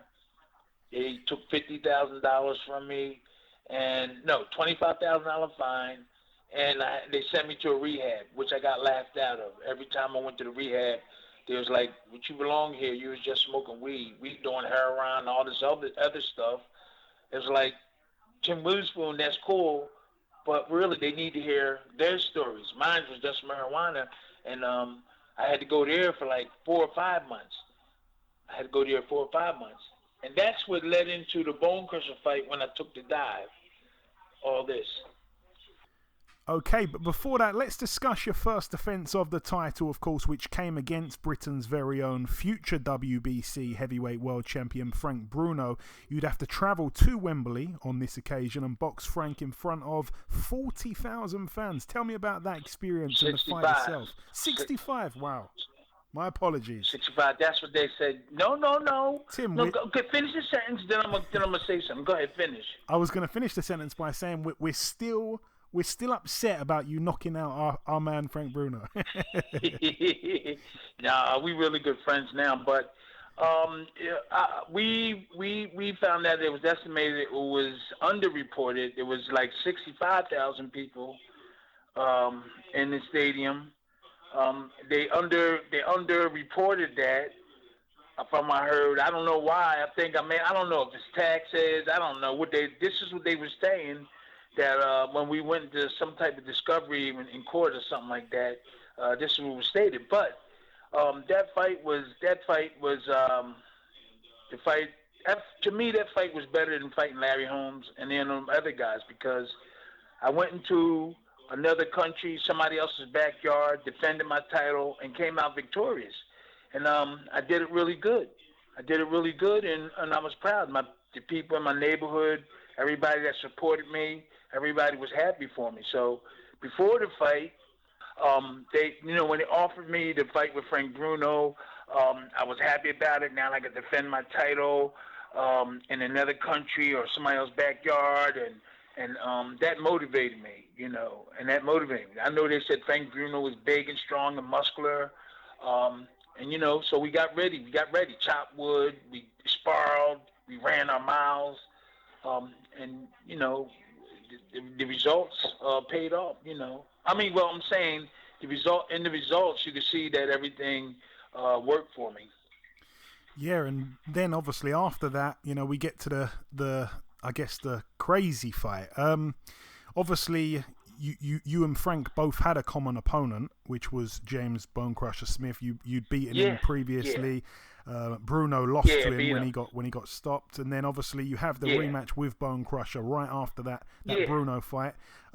You said to me that obviously there was a dive involved, but I got to say I've watched it back twice in 1 week, and the dive was very convincing because it looked like he came out firing. It looked like he had a great round. Tell me. Yeah, he did. I mean, hey, he was trying his best. I was just waiting for the right moment to make it look good. At times I had to make it look good because I knew that we had lawyers and everything waiting to sue Don King and everything. And but they didn't know. It was who knew was people in my corner. Now I was supposed to give Tony Tubbs a rematch, right? And then Don King didn't care about nobody. He cared about Tyson then. He didn't care about me. He didn't care about Bruno. He didn't care about Tony Tubbs, Bone Crusher Smith. He cared about Tyson. And we all knew that because when we had that meeting and he brought us there, we sensed he was trying to get Tyson on his team. So when I was supposed to give Tubbs a rematch, and I didn't really train. I trained, but I was training. I was miserable. After the Tubbs fight, I didn't have no money. The IRS came in and took the money. I had to borrow $10,000 from Don King. So that was after the Tony Tubbs fight. We were only fighting for $50,000. I'm getting $50,000 after the fight, but they came and took. I had no money after the fight, so I asked him for money. He gave me like $8,000, okay, and that was it. So after the Tubbs fight, I'm saying before the Tubbs fight, it was like January before the fight. It was January 16th or something. Well, before that fight was my birthday on December the 27th. I was in okay shape, to fight and everything, and then Tony Tubbs said he wasn't going to fight because he hurt his shoulder. And so I said, well, I'm only fighting Tony Tubbs. But I had smoked marijuana in a party they had for me like a dummy. I didn't realize I was going to get tested. So we were in a party for me in December, like the 27th or 8th. I think it was on my birthday. And everybody was like in the room. We was in a hotel room. We were just having a little fun. And then all of a sudden, I walked outside in the balcony, and they were smoking. It was a balcony or it was a lower deck where it's like on the ground. Well, anyway, I walked out there, and I smelled it. And so they was over there smoking. So I walked over there, and I started smoking marijuana with these guys. I didn't realize I was fighting, but the fight wasn't really going to be on or off when I'm talking about the Tubbs fight. Yeah. So I took some puffs. Then Tubbs didn't fight. He hurt his shoulder. And then I said, wow. And then I thought we was going to wait to fight Tubbs. No, they snuck Bone Crusher in. So I was like, yo, man, he's tough. He's strong. I said I didn't prepare for Bone Crusher. I prepared for Tubbs and give him his rematch. So they started putting pressure on me just to fight him and stuff like that. Not only did I do that, I wasn't training. Because I thought they was gonna push the fight back. So we was down in Florida. So we flew into where the fight was in New York. The fight was in New York. So we flew in New York. We flew into New York, and then there was like the watch out on me. Everybody was watching me and making sure that I made it to the fight, make sure that I came to the fight site. So I did come to the fight site, and they was interrogating me because I wasn't going to fight. I wasn't going to fight. So I was at the fight site in New York, and so I had people came from Philly, like, protecting me because they sensed that Don King, they was forcing me to fight and everything, and all different people was antagonizing, like, were putting pressure on me. So I was in my room. They was antagonizing all the people that was in my group because they wanted the fight to go on, So they said Bone Crusher, and I was like, no, I'm not fighting Bone Crusher. I'm fighting Tony Tubbs. That's what I'm obligated to do because, I tested positive for marijuana. I had to give them a rematch. They took $25,000 from me. And so we kept playing a game with them back and forth up until near the fight, the week of the fight. Like, I was hiding from them. Then the commissioner came in and threatened me.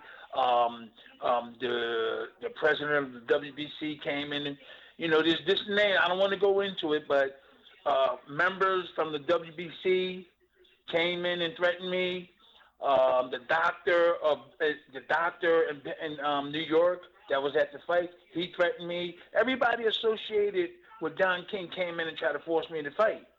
I was in the room and had people answering the door. It was really messed up. So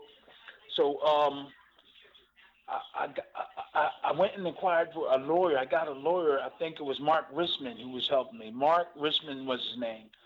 And we was trying to figure out how we going to do this thing because I wasn't going to fight Bone Crusher because I wasn't training.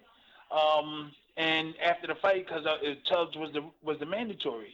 So I wasn't going to fight Bone Crusher. And then, about a couple of days before the fight, the lawyer was doing research and going around talking to people, and he said, Tim, I think it'd be in your best interest if you take the fight. I said, I'm not in shape. And I'm not supposed to fight him. He said, I think you better take the fight. I think they might have convinced him to convince me. So I said, I got my group together. My trainer, my real trainer wasn't with us, Slim. He left Don King because he wasn't getting paid properly. The guy that taught me everything, he couldn't take it no longer. So my main trainer left me, and I was all by myself. Training, fighting for these fights, but I did have other trainers. I had other trainers with Larry. Aaron Snowell was with me. He was with me, but he wasn't my teacher. Aaron Snowell was with me from the beginning, but he wasn't my teacher. He was in my corners, my second. So, I was just tired of it. I said, man, I want to get away from Don King and all this mess and everything. So, we got together, and I said, look, man, I'm taking a dive because we was going to sue him. I said, if I fight Bone Crusher and go, when I go 10 rounds with somebody else, I beat him the last time. Every round. So I said, I'm not going, 15 or 12? I don't know, 15 or 12. I said, nah, I'm not doing this. I'm getting away from Don. So I told my lawyer to make sure that it was a 3 knockdown rule. And if you look at the fight, I made it look really good. I crawled on the floor, act like I was hurt. But he never hurt me. The best thing that happened to me in that fight, he knocked out a teeth that I was going to go to the dentist to get pulled out. Yeah, and they told me that the medicine might cause me to be sluggish if they shoot medicine and, like to numb it. They said it could have a negative reaction as far as your training. And not only that, I just wanted to go to the dentist anyway. But they were saying, why don't you go get it pulled out? And I was thinking about it. Then I said, no, I don't want nothing to hinder anything. So this was before we went to New York. My teeth was loose. It was a big teeth. So let me try to get back on the right track. Okay, so we are in the room. I had people at the door answering the door. They was taking me through hell. So the lawyer came back. I said, know what I said? I said, make sure the money was right. Make sure the money was right. And Don King didn't care about me. He would have gave me $1 million. All he wanted was the belt. And I realized that afterwards. So when they was negotiating the money and everything, I was getting less money than what I was supposed to get. I don't even remember. I think I was supposed to get, $200,000 or maybe $150,000. I wound it up with 3, I think, or 4. I could have got $1 million. because I found out all they wanted was Tyson. So if I would have said 700,000, they would have gave it to me. They just wanted me out the way. So I found that out afterwards. So okay, so everything leading up to the fight, I know that I'm not going to go any kind of rounds with this guy. So I made it look good. I feel bad for Bone Crusher because he feels as though that he wanted to fight fair and square. And I told him, man, I'm sorry, I apologize, but this is what we had to do. But he still believed that he knocked me out. Man, I never wasn't even hit hard in that fight. I had to make it look good too. He knocked my teeth out. That was the best thing he did in that fight. He hit me in somewhere, but the teeth I spit it on the. Matter of fact, after the interview, if you see me lean up the rope, I spit something out my mouth. You can see it come out my mouth, the teeth. And so after that fight, I was one of the happiest persons in the world because I knew I was going to sue Don King, fight against him, and I was going to get away from him. And I was really happy after that fight. So I just feel bad that Bone Crusher has to live his life, the way he think he did, but he didn't. And that's the thing. So we really went against Don King on that one. But Tim, you wanted to get away from Don King so badly that you decided to give away the belt pretty much in the first round. Yeah. Did it work out in the end? You say you were going to sue him. Did you sue him for a large enough amount where you think it was the right move? Because it sounds a bit crazy, I have to say. Yeah, well, it was crazy. Oh man, the stuff that was going on and between boxers. Come on now, heavyweight champion of the world, and you go home with no money. And I told you before that we were talking to lawyers before we went into training. Well, Don King heard that I was seeing a lawyer and people were helping me, so he sent me down to Florida. Little did he know, the lawyer was right about 5 miles from where he sent me. Yeah, I forgot his name, Richard Emery or something like that. Richard Emery. He was down in Florida. So we was going to New York. We was up in New York at one of the law firms that's affiliated with him. He sent me right where the guy was. So instead of letting me train in like Philadelphia or whatever, he sent me. He knew about it. He knew that we was fighting him. He sent me to Florida, but he sent me 10 miles, like 5 to 10 miles from where the lawyer was. And we were meeting with the lawyer down in Florida while I was training for the Bone Crusher fight. Yeah, I had several meetings with him, and then not several, several was just more than one, but we had about, I would say 3 meetings. We sat down, we talked, and everything, and then we flew back to the fight site up in New York at the Garden. So when we got to the fight site, we all knew. My corner knew. My mom and everybody didn't know. I didn't want to tell them, but everybody in my corner knew what I was going to do. So it was me, James Thornwell, Aaron Starren was with me. Me, James, Aaron Snowell, and I think Greg Robinson, who was my trainer's nephew, who was pretty good. So all of us was in the corner, but they knew what we was going to do. So, and a couple of people was crying. They didn't know, and I told them afterwards. I said, "Yo, we And then right after that, we did everything. We started all the process. I just then when I felt really good after that fight that I don't have to deal with Don King anymore, even though I know he still controls a lot of things, but I was away from him. My brother Anthony left earlier. My brother Anthony was like 10-0 with 10 knockouts. He never wanted to go with Don King. And we was with a Jewish guy named Mark Stewart who was taking care of us. He was taking care of us. We had a car. We had a place to stay. And then him and his group got caught selling drugs. We didn't even know it. If you look up Larry Levin, they called him Dr. Snow.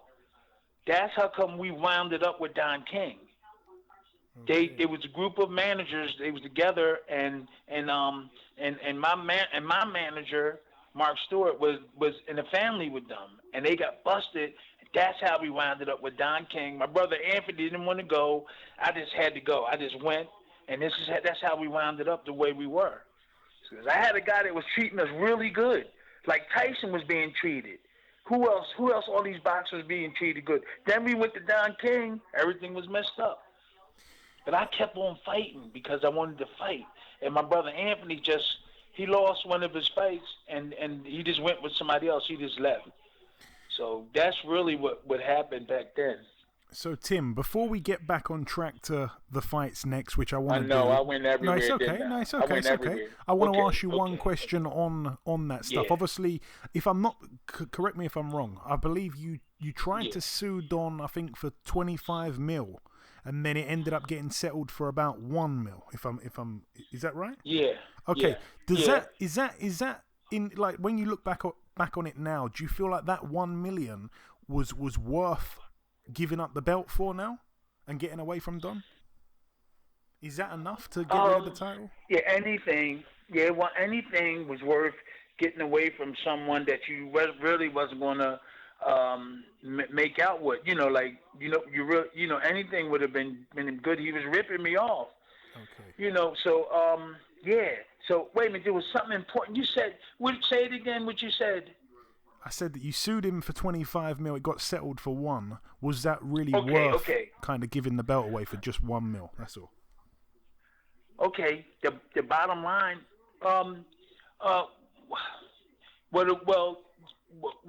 suing them and everything was worth it. Suing them and letting everybody know what's going on was worth it. Standing up to him was worth it. I sacrificed. I feel that I sacrificed for a lot of other people that exposed Don King, and then ultimately in the end, we wound up saying we love each other. But I'm gonna tell you about that. But what happened with the lawsuit? My lawyers told me that if I didn't take a settlement of $1.2 million, right, it'll be 15 years, 10 years before we can get them back in court. Right? So they tried to run that on me. They said, look, Tim, Don King has been indicted for other stuff, and if we don't take this deal now, this is what happened. If we don't take this deal, we're going to lose everything. And not only that, it'll take another 20 years, like 15, 20 years to get him. So I was like, I thought something was wrong with that. Yeah, that's what really happened. Near the end, when we was getting to him, you know who broke the case? This accountant's named Steve Ratner. Steve Ratner, he had Miles Davis, the musician Miles Davis. Okay. You heard of him, Miles Davis? Yeah.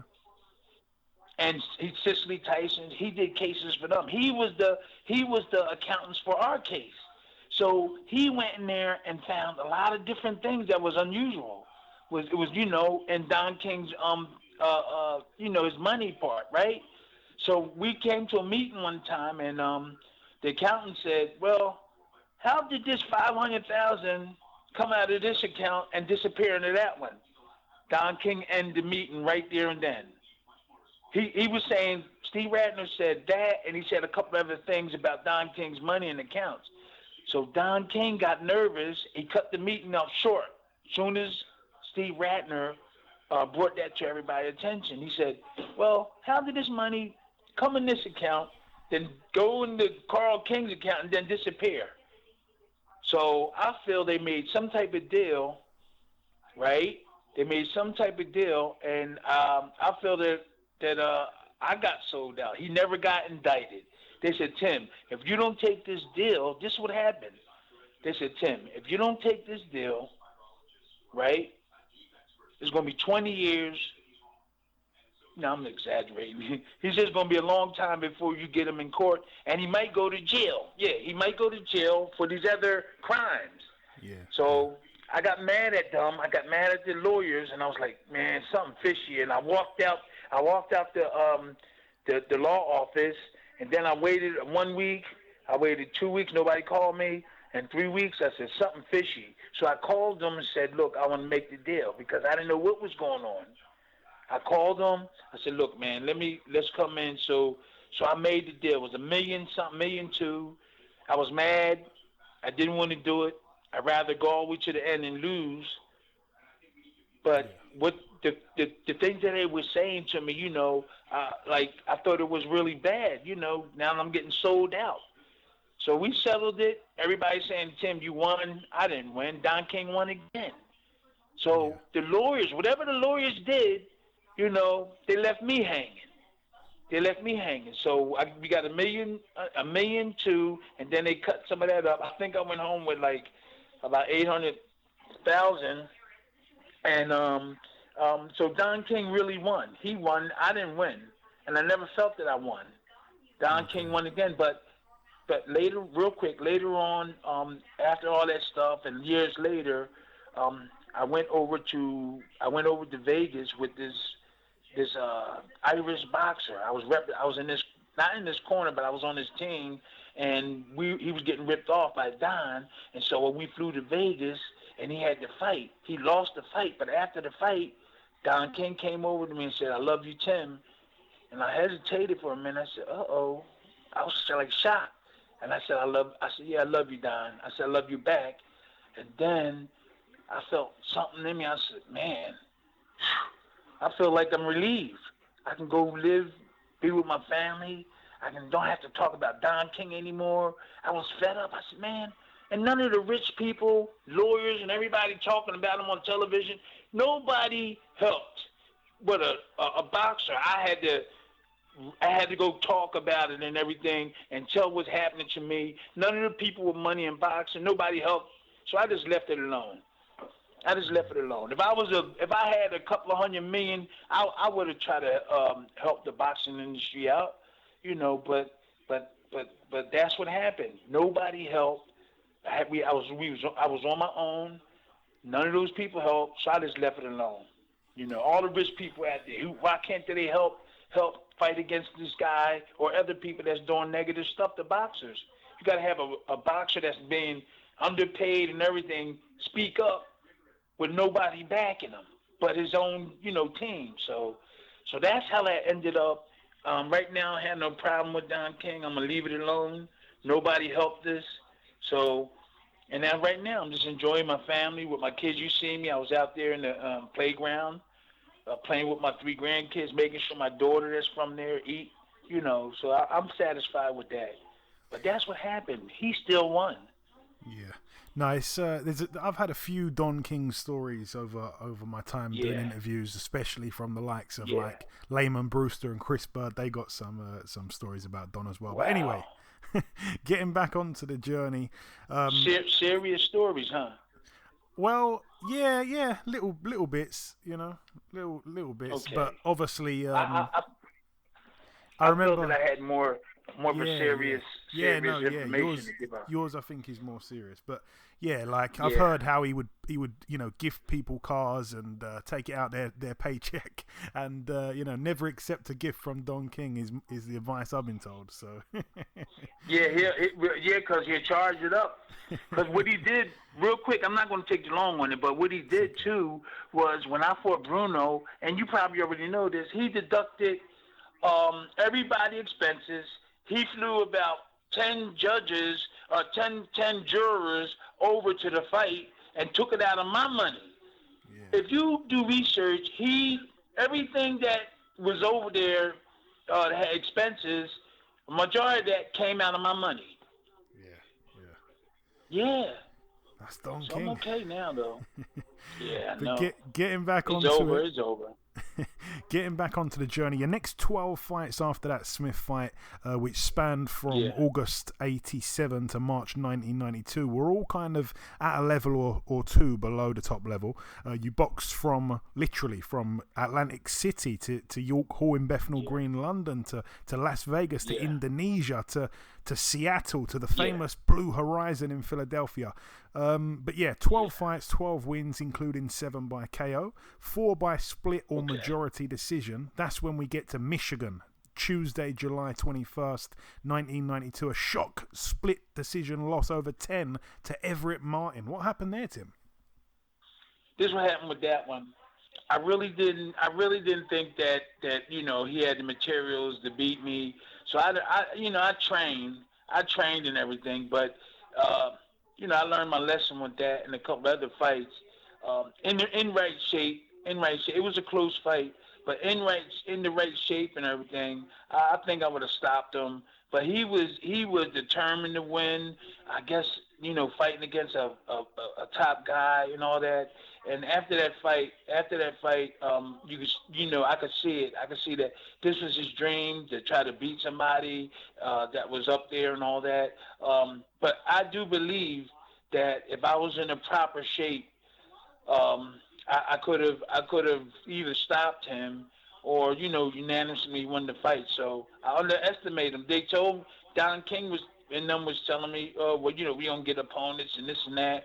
Bigfoot, he was just an average guy. And then when I got in the ring, he fought me like he was trying to win the title. And it could have been the case where Don King just wanted me out of his way. So he won the fight, Bigfoot. I remember that, Bigfoot Martin. Yup. Yeah, he stayed in my chest. He boxed everyone. I mean, he boxed so many guys, man. Do you want me to tell you some of the guys he boxed real quick? Yeah. He beat Burt Cooper, but he lost to Dwight Muhammad Qawi, lost to George Foreman, lost to Gary Mason, lost to Francesco Damiani, James Bonecrusher Smith, Michael Mora, Riddick Bowe, Tony Tucker, Larry Holmes, Herbie Hyde, Tony Tubbs. He boxed all these guys. Vladimir Klitschko twice. Wow. Layman Brewster. Joe Hitt, everyone. Wow. Did they all beat him? Yeah, they all beat him. That's why it was a shock loss. Yeah. Yeah. Yeah. Well, I feel as though also, I think with that fight, I really can't remember right now whether Don King, I wasn't with Don King, I don't think then. I don't think I was with Don then. I think I was with Dennis Rappaport maybe. Because I went from Dennis Rappaport to, I was with I forgot, Banner Promotion. I was with Banner Promotion. It wasn't that long. Banner Promotion, and I think the fight might have been with them, right?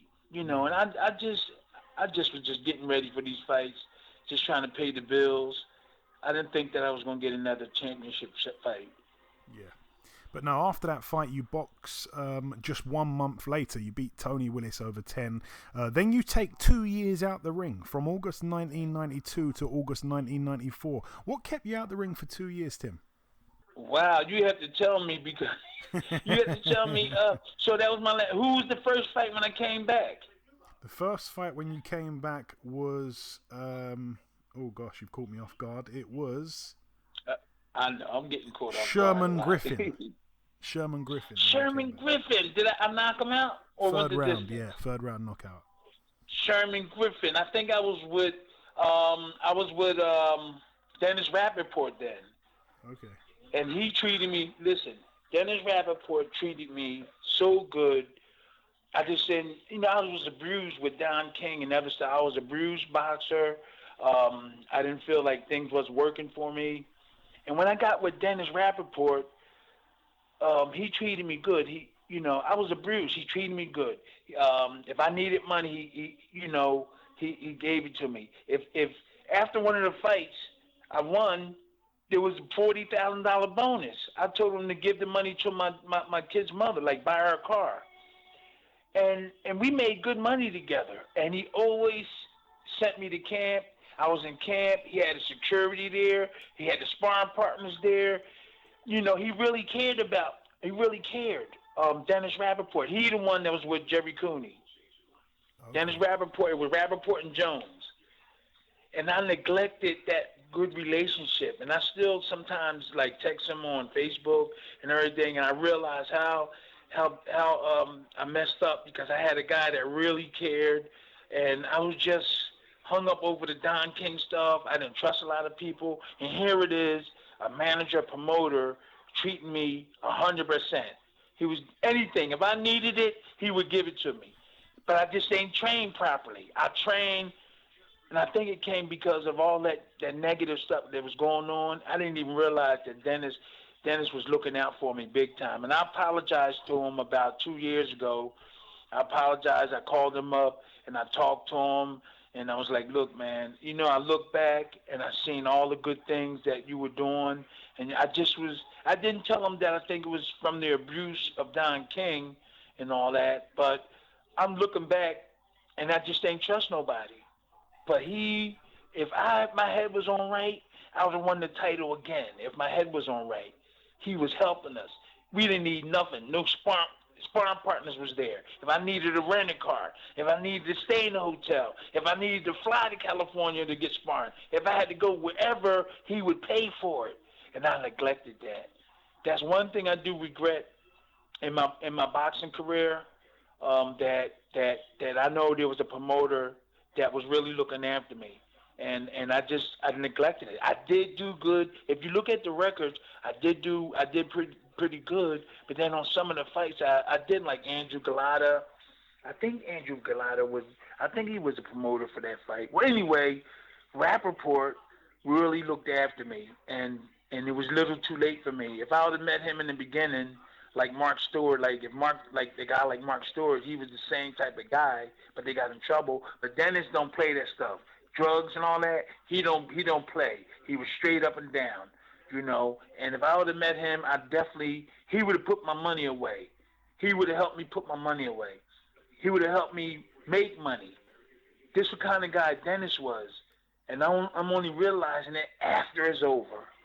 It's too late. Yeah. No, but, you know, as we say, you came back from 2 years out of the ring. You put together seven fight win streak. Of that 7-fight win streak as well, the two best wins were both at the Madison Square Garden. A shutout win over 10 against former IBF Cruiserweight World Champion Alfred Cole, and a 5th round KO win against Jorge Luis Gonzalez. This brings us to December 1996. You step in against former WBO Heavyweight World Champion Ray Mercer.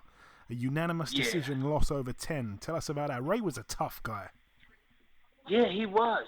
His jab was harder than the right hand. His jab was hard. You know, I trained for him. The reason why I trained for him, because I knew that he was a Marine. I knew that he was on an Olympic team, and I knew that he would get up for a fight like with me. I knew that he was, and he was in shape. He did look a little heavy, but he was in shape, and his jab was like a hard right hand. And after the fight, he said, "You won the fight 10." But at one point he did say, "Hey, they done it to me twice." He lost to Lennox Lewis. They got robbed by Lennox Lewis and somebody else. And then he said, "Hey, they done it to me. It's my turn." But then later on, we were friends then. He afterwards, he said, "Yo, you won that." He told me, he said, "I think you won the fight." When I look at the fight, I said, "Yeah, I could have won it, but I think you could have deserved it too." I say that to him. This is what we say back. He says he think I won, and I'm saying I think he deserved it. And so we just had a signing together about 3 weeks ago.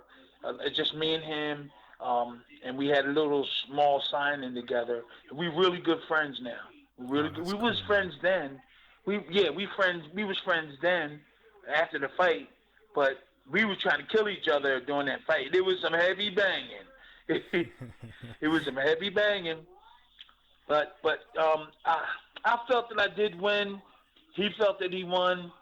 It was a close fight. I'm just satisfied with my performance during that time in my career. And, I just had to move on. That's all. And then, of course, after that, you're out the ring for 11 months. You come back and win a first-round KO against one opponent. Then you go on that 5-fight losing streak, obviously. Larry Donald, Jimmy Thunder, Andrew Galata, Brian Nielsen, and former foe, Greg Page. You're going to stop me. Go on. Oh, no, well, okay, so yeah, like those fights. Shall I finish what I was going to say? Because what I was going to just say, Tim, is it fair to say at this point your better days are behind you at this stage of your career, I think? Yeah, they were. I was just trying to pay bills.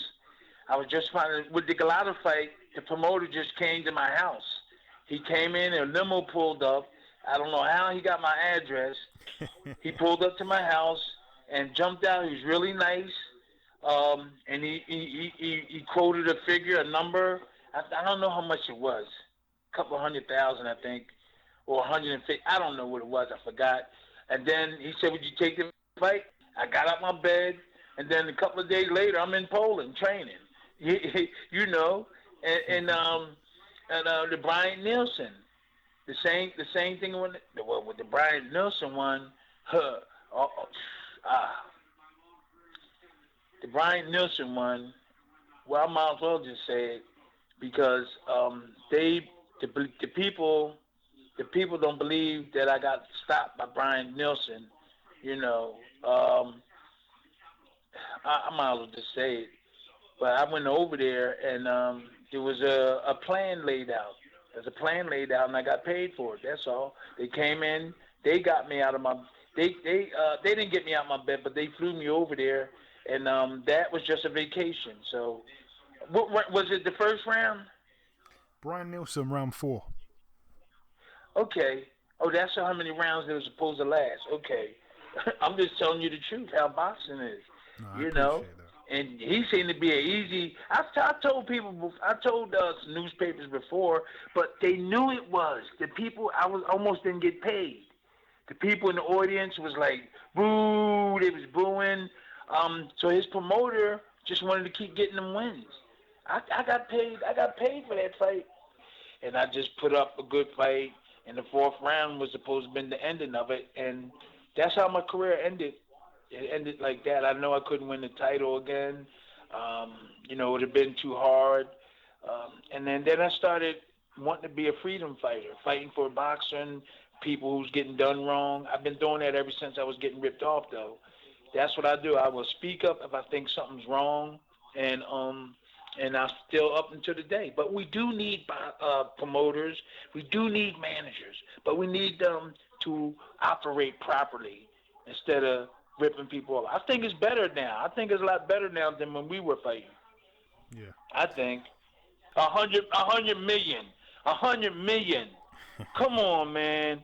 I got better skills. They look good and muscular like Joshua. He looked like muscles and stuff and all that, but the skills. Yeah. He's good. Listen, he we'll get to that. He'll get Do you want to say a sentence or two on the Greg Page rematch? Okay, the rematch, the Greg Page. Right. So he won the decision? No, you retired on your still at the end of the 7th. Oh, okay, that's right. This what happened. Okay, beautiful. Hey, listen, man, I didn't get hit with a whole lot of shots. You know, I missed a lot of shots, but in the last couple of months, I've been kind of like forgetting some things. The last couple of months, this is why we need a lot of help when you retire. We need help to keep boxers talking, keep us visual out there speaking and stuff. You know, so with the Greg Page fight. The Greg Page fight, if I can remember, that was just to get money. Oh, no, my back. It was my back. Okay. It was my back, and I was happy. I was happy that the fight was over. My back, the right side of my back, lower back, was giving me trouble for about 3 years, and I would be tightening it up. So in my career, like down the line, you know, I've been getting like back pains and stuff like that. So I had got a cramp, and my back was hurting. So I didn't want to come out the corner. That's what it was. Yeah, I didn't come out the corner. Greg was the happiest person in the world too. You could see it. I used to spar with him all the time. But I got that money. I started getting money. I just started fighting and getting paid because it was near the end. I know I was going to retire. And if a fight came up, and a lot of boxers do this. A lot of boxers, when they're at the end, they do it just to get money. So I started doing it. I had a good defense. I knew that I wouldn't get hurt. Really, I wouldn't get hurt and everything. But I was happy for Greg. He jumped up. I seen how happy he was and everything. My main concern is I did get paid, but I did have a little back problem in that fight. Could I have went on a couple of more rounds? I think so, but it was tightening up really bad. Now I remember, the Greg Page fight. Yup. He jumped up and down like he was won a championship fight. Yeah, he jumped up and he passed away though. He passed away and So things is crazy. I'm still happy the way my life went. I wouldn't change it because you know, it's just, even though the negative stuff happened, the people know that I did try hard. I tried to be a good boxer. I try to help the politics of boxing out. You know, I like that. Yeah, and I'm just going to whiz through the last few fights of your career, just the results. They're much smaller fights. They're at the back end of your career. After the Greg Page fight, you knock out Joe Ballard in 1 round. Then you draw with Mike Cedillo over 12. Then you knock out David Smith in 2. Then you knock out David Bostis in 1. Then you win the majority over 10 against Eliseo Castillo. Then you knock out Dan Wofford in 3. That's when you box on the Layla Ali Jackie Frazier undercard, but you lose a split decision to Monty Barrett. I lost to Monty Barrett. I really didn't. I really didn't. I seen a couple of fights of him, and I didn't really think he was a bother. And I didn't think he was a bother. I seen him fight like 3 fights, and I said, I don't see nothing really good in none of these 3 fights. And then everybody was telling me, he don't really train this way and that way, but he trained for me. Ain't that something? He trained for me. So that was the decision. He got a decision over me, right? Split decision, split. Yeah, split. Oh, it was a split. Yep. He could punch though. He could punch with that right hand. He respected me, but he wanted that fight more than I wanted. I just was trying to get paid again. I just trained. When I seen the videos, I just said, man, I could beat him. Because he didn't do well against somebody that was really bad. And, I just was saying, okay, we can get him. And I probably could knock him out or something, but he was ready for me. He got in trained. He got in good shape. And God bless him. He beat Tim Witherspoon. If it could help him, God bless him, Yeah, for sure. And you had, I think it was about 6 fights after that. You came back, another 4 wins in a row, 3 by KO. Then you lose the final 2 fights, a stoppage loss in 5 to Lou Savarese. In your final fight, a split decision loss over 10 Lou to Brian Nix. You retire in 2003, Tim, with an official record of 55 wins, 38 by KO, 13 losses and 1 draw. I'm going to come at you now with a couple of kind of quick fire questions, just about very short questions, just before we wrap things up. Don King, describe him in 1 word. I think he's the best. I think he's the best promoter in boxing. He's the colorful everything. He just didn't do the right things. I know you want me to say. Let me see. What can I say about him in 1 word? He is the best, I think, promoter. The colorful, the way he presents himself, the way he really put those shows on. That is a showmanship, a good showmanship, and a good. But when it came in terms of treating the boxers, he didn't treat them good. So that's the only way I could describe. Don King would go down in history as the best promoter that ever lived, like Muhammad Ali. He's the Muhammad Ali of promoters. He just didn't treat the boxers right. He's the Muhammad Ali and Tyson of the promoters. Yeah. No, that's fair enough. That's a good summary of Don King. Really. I want to ask you, Tim, who was the hardest puncher you ever got in the ring with? I always say my kid's mother. I always say my kid's mother to see the person that asked me that question. See if they're laughing, they do. The hardest puncher, I had a good defense, and let me see. I got hit by Carter Truth. Carter Truth rocked me. Bone Crusher Smith rocked me a little bit. Let me see. Who else? There was somebody else. Carter Truth and Bone Crusher. I really can't. Those two guys. Ray Mercer? Okay. No, Ray didn't. I didn't get buzzed by him, but Carter Truth rocked me. If you watch the fight, he caught me with the right hand. He was running the whole fight. The whole fight, he wouldn't sit still. Then he caught me when I was relaxing, and like I stumbled, but I came back. I won the fight. Because he was running all over the place. So, Bone Crusher hit me. Andrew Galata hit me, but slightly was hurt. Bruno had me hurt. For like 5 seconds. Yeah. But Carter Truth hit me the worst. I think it's Carter Truth. Yeah. If you watch that video, you'll see he caught me with the right hand. And which win of your career, Tim, was the most satisfying win? I would say I liked the Quicksilver's fight. I knocked him out in the first round, but it had to be the Bruno fight. It was so beautiful. Just taking the title into somebody else's backyard. Everybody screaming at you, and wanting you to lose, and all the odds are against you. And in that fight, my own American commentators were talking negative about me. If you watch the fight, they were talking negative about me. The whole fight, oh, he's fat, he's this and that, because they probably thought Bruno was going to win, or it's just dumb. You don't get the respect. If I had $100 million in the bank, I don't think they would be saying stuff like that. But they knew I was broke. They knew I was struggling. So they could say anything they want, but you could be a boxer that skills is really not that good, and you're doing really good and got a lot of money. I think they'll respect you more because you got a nice big house.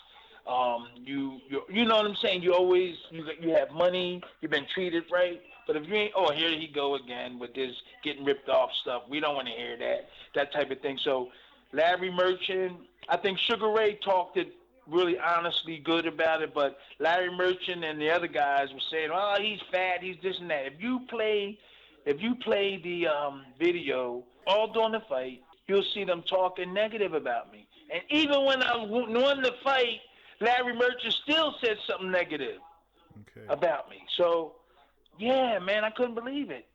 So the Bruno fight to me is my best. It was better than Larry Holmes.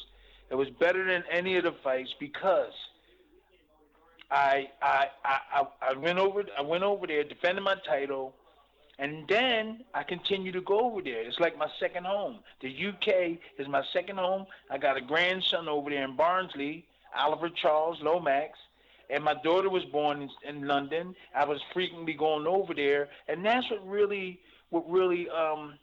put the icing on the cake, that I continue on going over there. And when I was over there, I knocked Bruno out. We was in Basildon. We all was having fun, but before the fight, the English wanted to kill us. But then when the fight was over, we had a party in Basildon, England. Everybody, the English, we were hugging and kissing and singing songs together. And by the way, they knew more oldies but goodies songs than the Americans. You know the oldies but goodies songs? Yeah. We were all singing them together. And then I had to stop on some of the words, and the English girls kept on singing the words. I was like, that's embarrassing because we from America, right? So that is really my big fight, the Bruno fight. That fight, to me, is bigger than the Larry Holmes fight. It's bigger than them knockouts that I had because I continue on to learn and have friends and communicate with people from another country, and that really set it off because now I can go over there. I know where to go. I can go down south. I can go up north. I can go west. All over, and everybody know me. And like I said, I got family over there. So the Bruno fight allowed me to open up, and have a relationship with people in England, whereas though you see a lot of other boxers that fought over there, they don't. But I have a special heart for the UK. I do. No, that's fantastic to hear, man. I want to ask you, Tim, who do you feel was the best all-round fighter that you ever boxed? I boxed Tony Tubbs. Was really clever. He was really clever, and he knew his moves.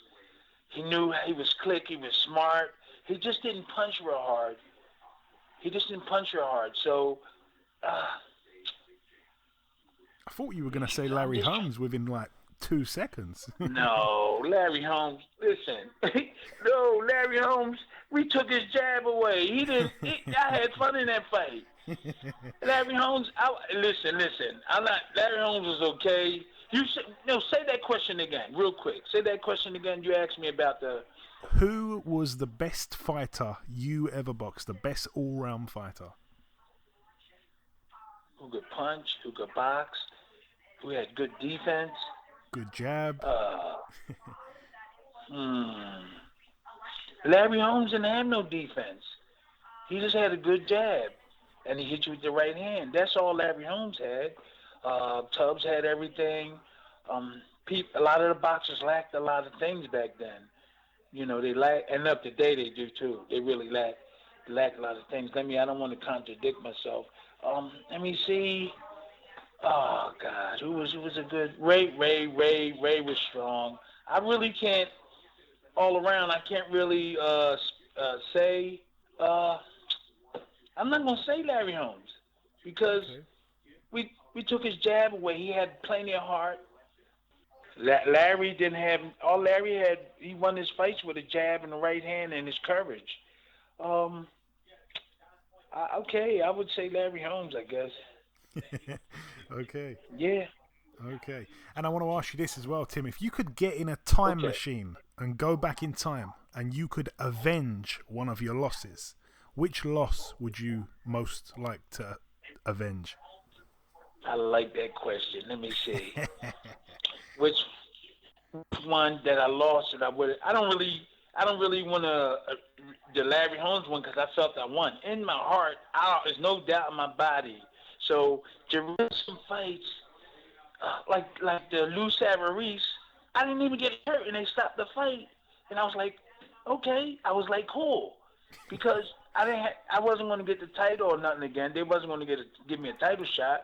So when the referee stopped it, and he talked to me after the Lou Savarese fight, he said, man, did I stop it too soon? I said, no, I was all right.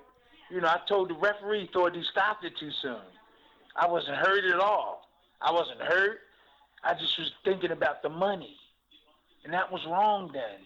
But you talking about an old man. I'm an old man now. I'm trying to think of the stuff that so what fight? What could I get back? Well, I tell you what. Let's put it this way. See the Bone Crusher second fight? Yeah. If the circumstances was whereas though I know that Don King wasn't doing the stuff that he was doing, I would like to do that fight again and knock him out or beat him every round like I did before. Okay, the Bone Crusher second fight, I really do feel bad for him because he thought he won the fight clear and clean, and really he didn't. He didn't do it. So I would like to give him a second chance, get in shape, but he can't now. He's in a wheelchair. Yeah, of course. You've seen him in a wheelchair before, right? Yeah, sad stuff. Yeah, so I would say Bone Crusher. I would say give him a if anybody I want to get revenge on, right? That's what you was asking me, right? Yeah. If you could avenge one of those losses, go back and turn it into a win. I would do the Bone Crusher one. Yeah, I think that's the best answer, actually. Yeah, because he was easy, too. He was easy the first time. All I had to do was be in shape. I was quicker than him. I was better skilled. He just was big and strong. He had big hands. Yeah. And I want to ask you this as well, Tim. Was there anyone that you wished you could have fought but didn't end up getting the chance to, make the fight happen? I know in the next couple of days I'll probably say, man, I should have told him this guy. It could have been anyone. It could have been like a Lennox Lewis, like a Mike Tyson, anyone from that era. Evander Holyfield, I don't know. I really didn't, in my mind, and really right now, in my mind, I don't have no thoughts of any of those because they did come up. They did come up a little bit after me. Yeah, I know that if I was during the era and I was in good shape, I know that I could beat any one of them on a good day, in shape. I didn't lift weights. I didn't do all the stuff that they did. If I was in shape like Evander Holyfield and Tyson, I would be the new Muhammad Ali. But I would be the new biggest guy out there. In shape and got skills. Oh man. So those are some of the things that I look back and see. Only if I was in top shape. None of those guys would be able to hit me because I had really good defense, and that's what helped me really when I got into the ring with most of my opponents. Is that I knew that if the only way they hit me, if I let them, and if I made a little mistake, I could hit. But the majority of the time, I wouldn't let none of those guys hit me. But if they got through, it was something that they did. They got them through. But I had a good defense and I blocked a lot of punches. But and there's some stuff that was they written about Tyson, that Tyson management. Tyson would have fought me, but they kept me away from Tyson. They kept me away from Lennox Lewis. They kept me away from them. This is what I found out. It's documented that Tyson's management didn't want nothing to do with me, not knowing that I really wasn't even in shape.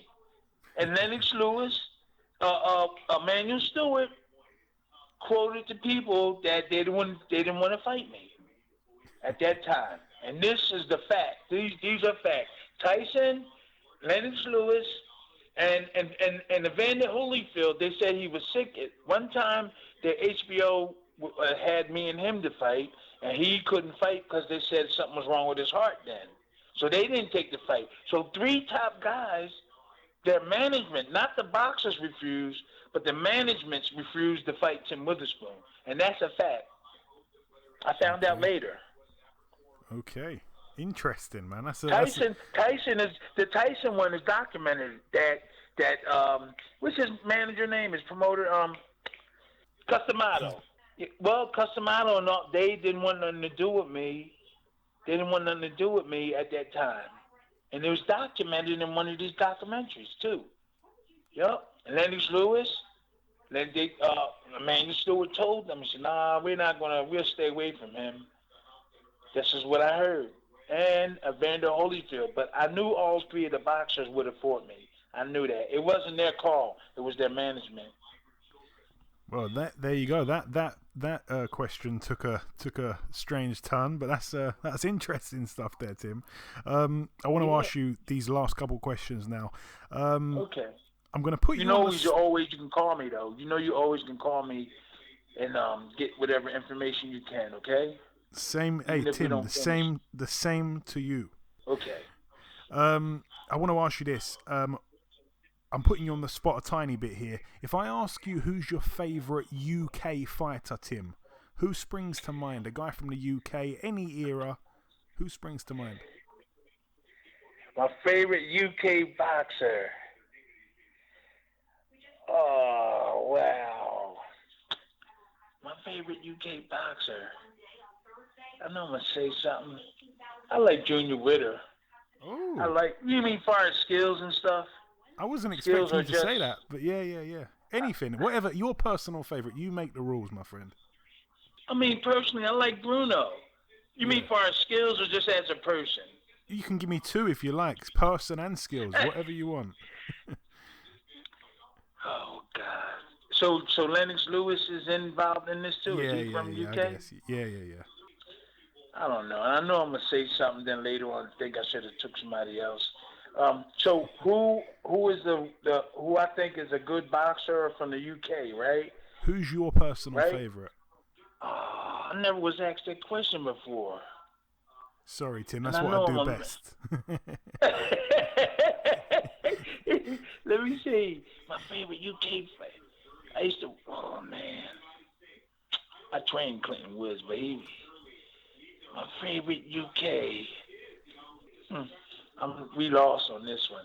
No, that's okay. Those names that you mentioned anyway are, good fighters. Obviously, Junior Witter, Frank Bruno, and I like Frank. Lennox Lewis. Yeah. But I like Dylan White. I like Dylan White. I like him. See, this is personal stuff. Not talking about skills or anything. Yeah. I talked to him. He seemed to be a really smooth guy. Frank Bruno. And even Lennox Lewis, but Frank Bruno really is a really, really nice guy, man. He's a really nice guy. Called me up after the fight, congratulate me, and I just didn't know how to take it. I was choking. I said, "Oh man, thank you, Frank." And we became friends. I'll just put Frank in there because Frank was really cool. Frank was really cool. He was a warrior. He had his people behind him. He just didn't come out on top. And all the best to Frank. He's a really good guy and deserves everything he gets. Beautiful words, man. I'll pick Frank. Yeah, no, that's fair enough. And Tim, what are you up to now? Obviously, you've been retired now 18 years. What do you get up to now, day to day? What keeps you busy? And knowing that I got kids that they grown, but I'm still concerned about them. One of my little daughters, I got to make sure that take care of her. She's only 10 years old. She's from the UK. She's born in Tottenham. She's born in Edmonton, but she lived in Tottenham. And I got to make sure that's what keep me driving. My family, not trying to chase Don King. Got my grandson, Tim Witherspoon III. He's a boxer. He's from his mom is from Cambodia, and his father, my son Tim Jr. He used to box too. So he's trying to fight, and it'd be the first time in boxing history that 3 generations would be in the ring if everything go right. I think he's going to be at least 6'3". He's pretty tall now. Yeah. So what's keeping me moving is knowing that I've got my grandkids here. I know that the boxing industry, I did enough for them to pay attention to me. People in boxing call me to do this and do that. So you interviewed me. I'm kind of rusty because we don't have nothing for us when our career is over. When our career is over, we don't have nothing to help keep us motivated, keep us moving. There's fights. I always try to pay attention to the fights. I'm always trying to find a way to get into not the mainstream, just be available for boxers to help try to get in. I try to get involved with Anthony Joshua. I try to get involved with Wilder, but not so much Tyson Fury. But Joshua to me need anybody can win that fight. Tyson Fury or Joshua. Yeah. Any one of them can win because all it takes is one punch. But skills will give you a better percentage chance of winning. If somebody showed you just a little bit more, you have a better chance of winning. So I was trying to put together my several boxers so we could train my grandson. Like I told you, we're trying to build this situation up because it will be the first time in history. We all got the same name. I'm Tim Witherspoon Sr., Tim Witherspoon Jr., then Tim Witherspoon III. So we're trying to get him moving. He's an amateur now. And he has good defense. He has good jab. He's a really nice kid, and we're going to try to push him. But I'm trying to start like a team anyway. I'm doing that. I'm trying to just make ends meet. That's all. I'm trying to get in the main. I'm trying to get into boxing. But they don't want to they don't want to, they can't, we former boxers, it's hard to get a job, to get back into the industry, and this is why we need a union. And it's really bad in England, but in America, in England, the percentages and stuff, they have to work on that.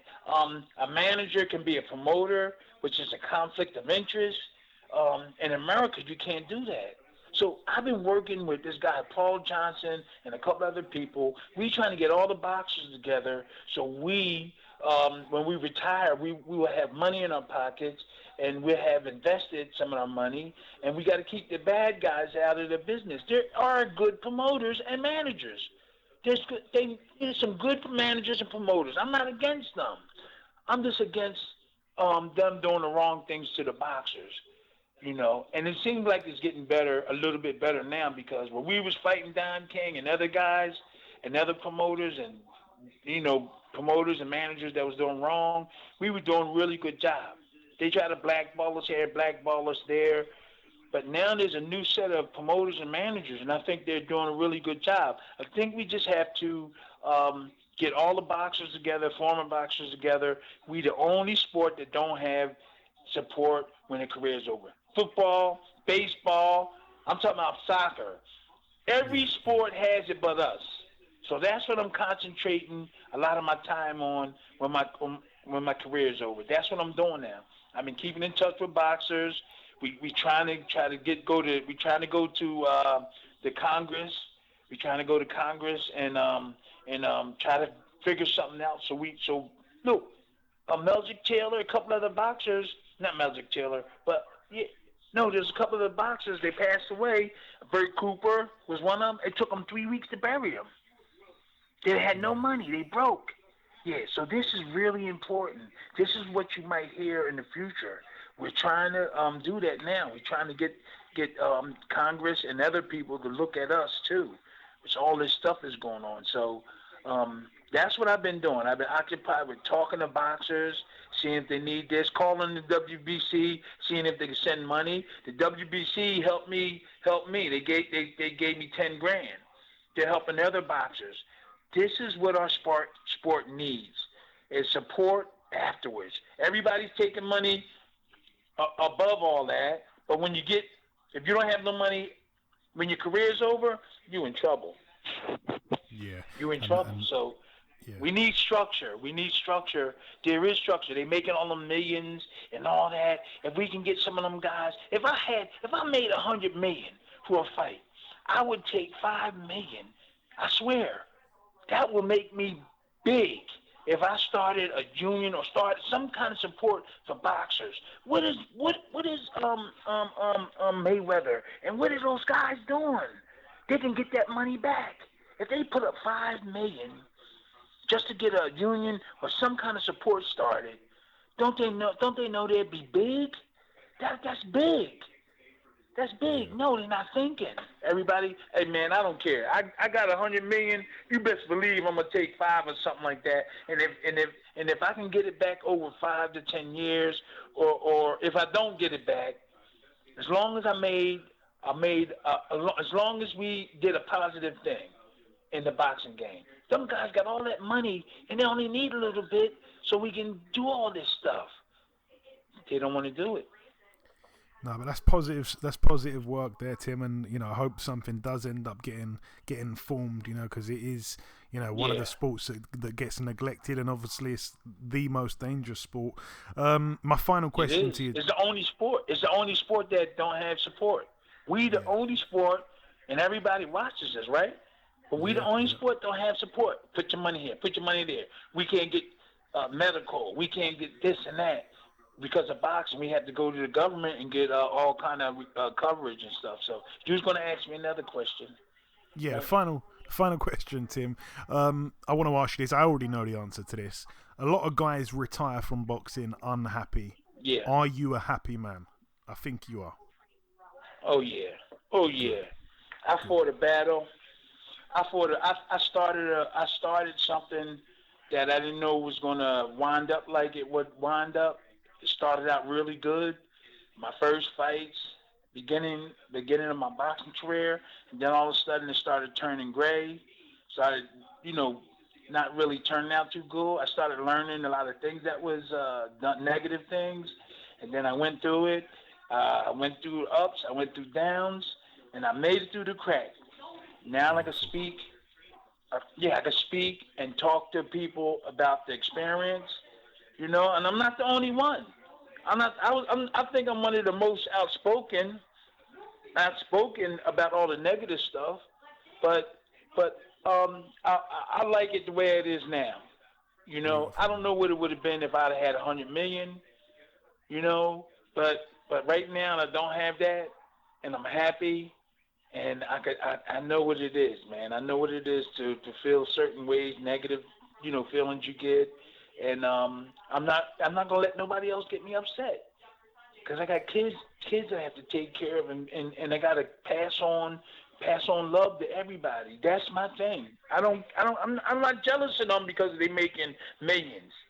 I hope they take care of their money. I'm not jealous or anything, but I wish they would help the boxing industry out so we could start going in a good direction. That's my thing. But I wouldn't change this for nothing in the world what I'm doing right now. Got my grandkids here. I'm gonna get ready to go cook for them. No, they're gonna take them to McDonald's. I'm gonna take them to McDonald's. So like I said, I'm kind of rusty, and if I was involved with something after my career was over, I would feel more positive, like I did a good interview. And every time I do an interview, I don't think I did well, you know. Oh, Tim, don't be silly. Well, it's got something to do with the game, the boxing game. I would have been, a matter of fact, if you got to pay for this here phone call, that's going to be expensive. Don't worry about that. Don't worry about that. Tim, Okay. just finally, my friend, if you've got any closing words, obviously you said it, the UK has got a place in your heart. There's a lot of guys over here who have loved and supported you for years. What's your closing message to the fans that are listening to this? Well, what can I say?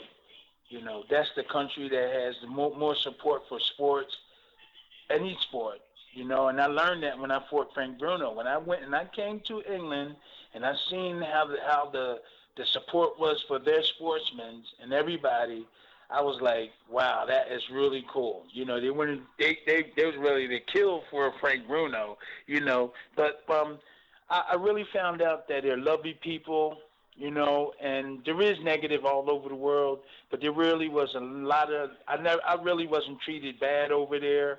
And I'm really grateful for even being involved with family over there, and to say that I got a grandson over there, to say that my daughter was born in England, to say that's like cool. I feel good about that, and it's just that, what can I say? A lot of people don't get to travel and do the things that I did, so I'm just grateful that it happened to me. I know where to go. As soon as I go in the airport, I know exactly where to go. If I get lost, I'll call you, okay? You're more than welcome. You're more than welcome, Tim. Listen, it's been a complete honor and pleasure to walk down memory lane with you. Thank you so much for your time. I wish you happiness and health for the future, and I hope we can speak again soon. No problem. No problem. Thank you.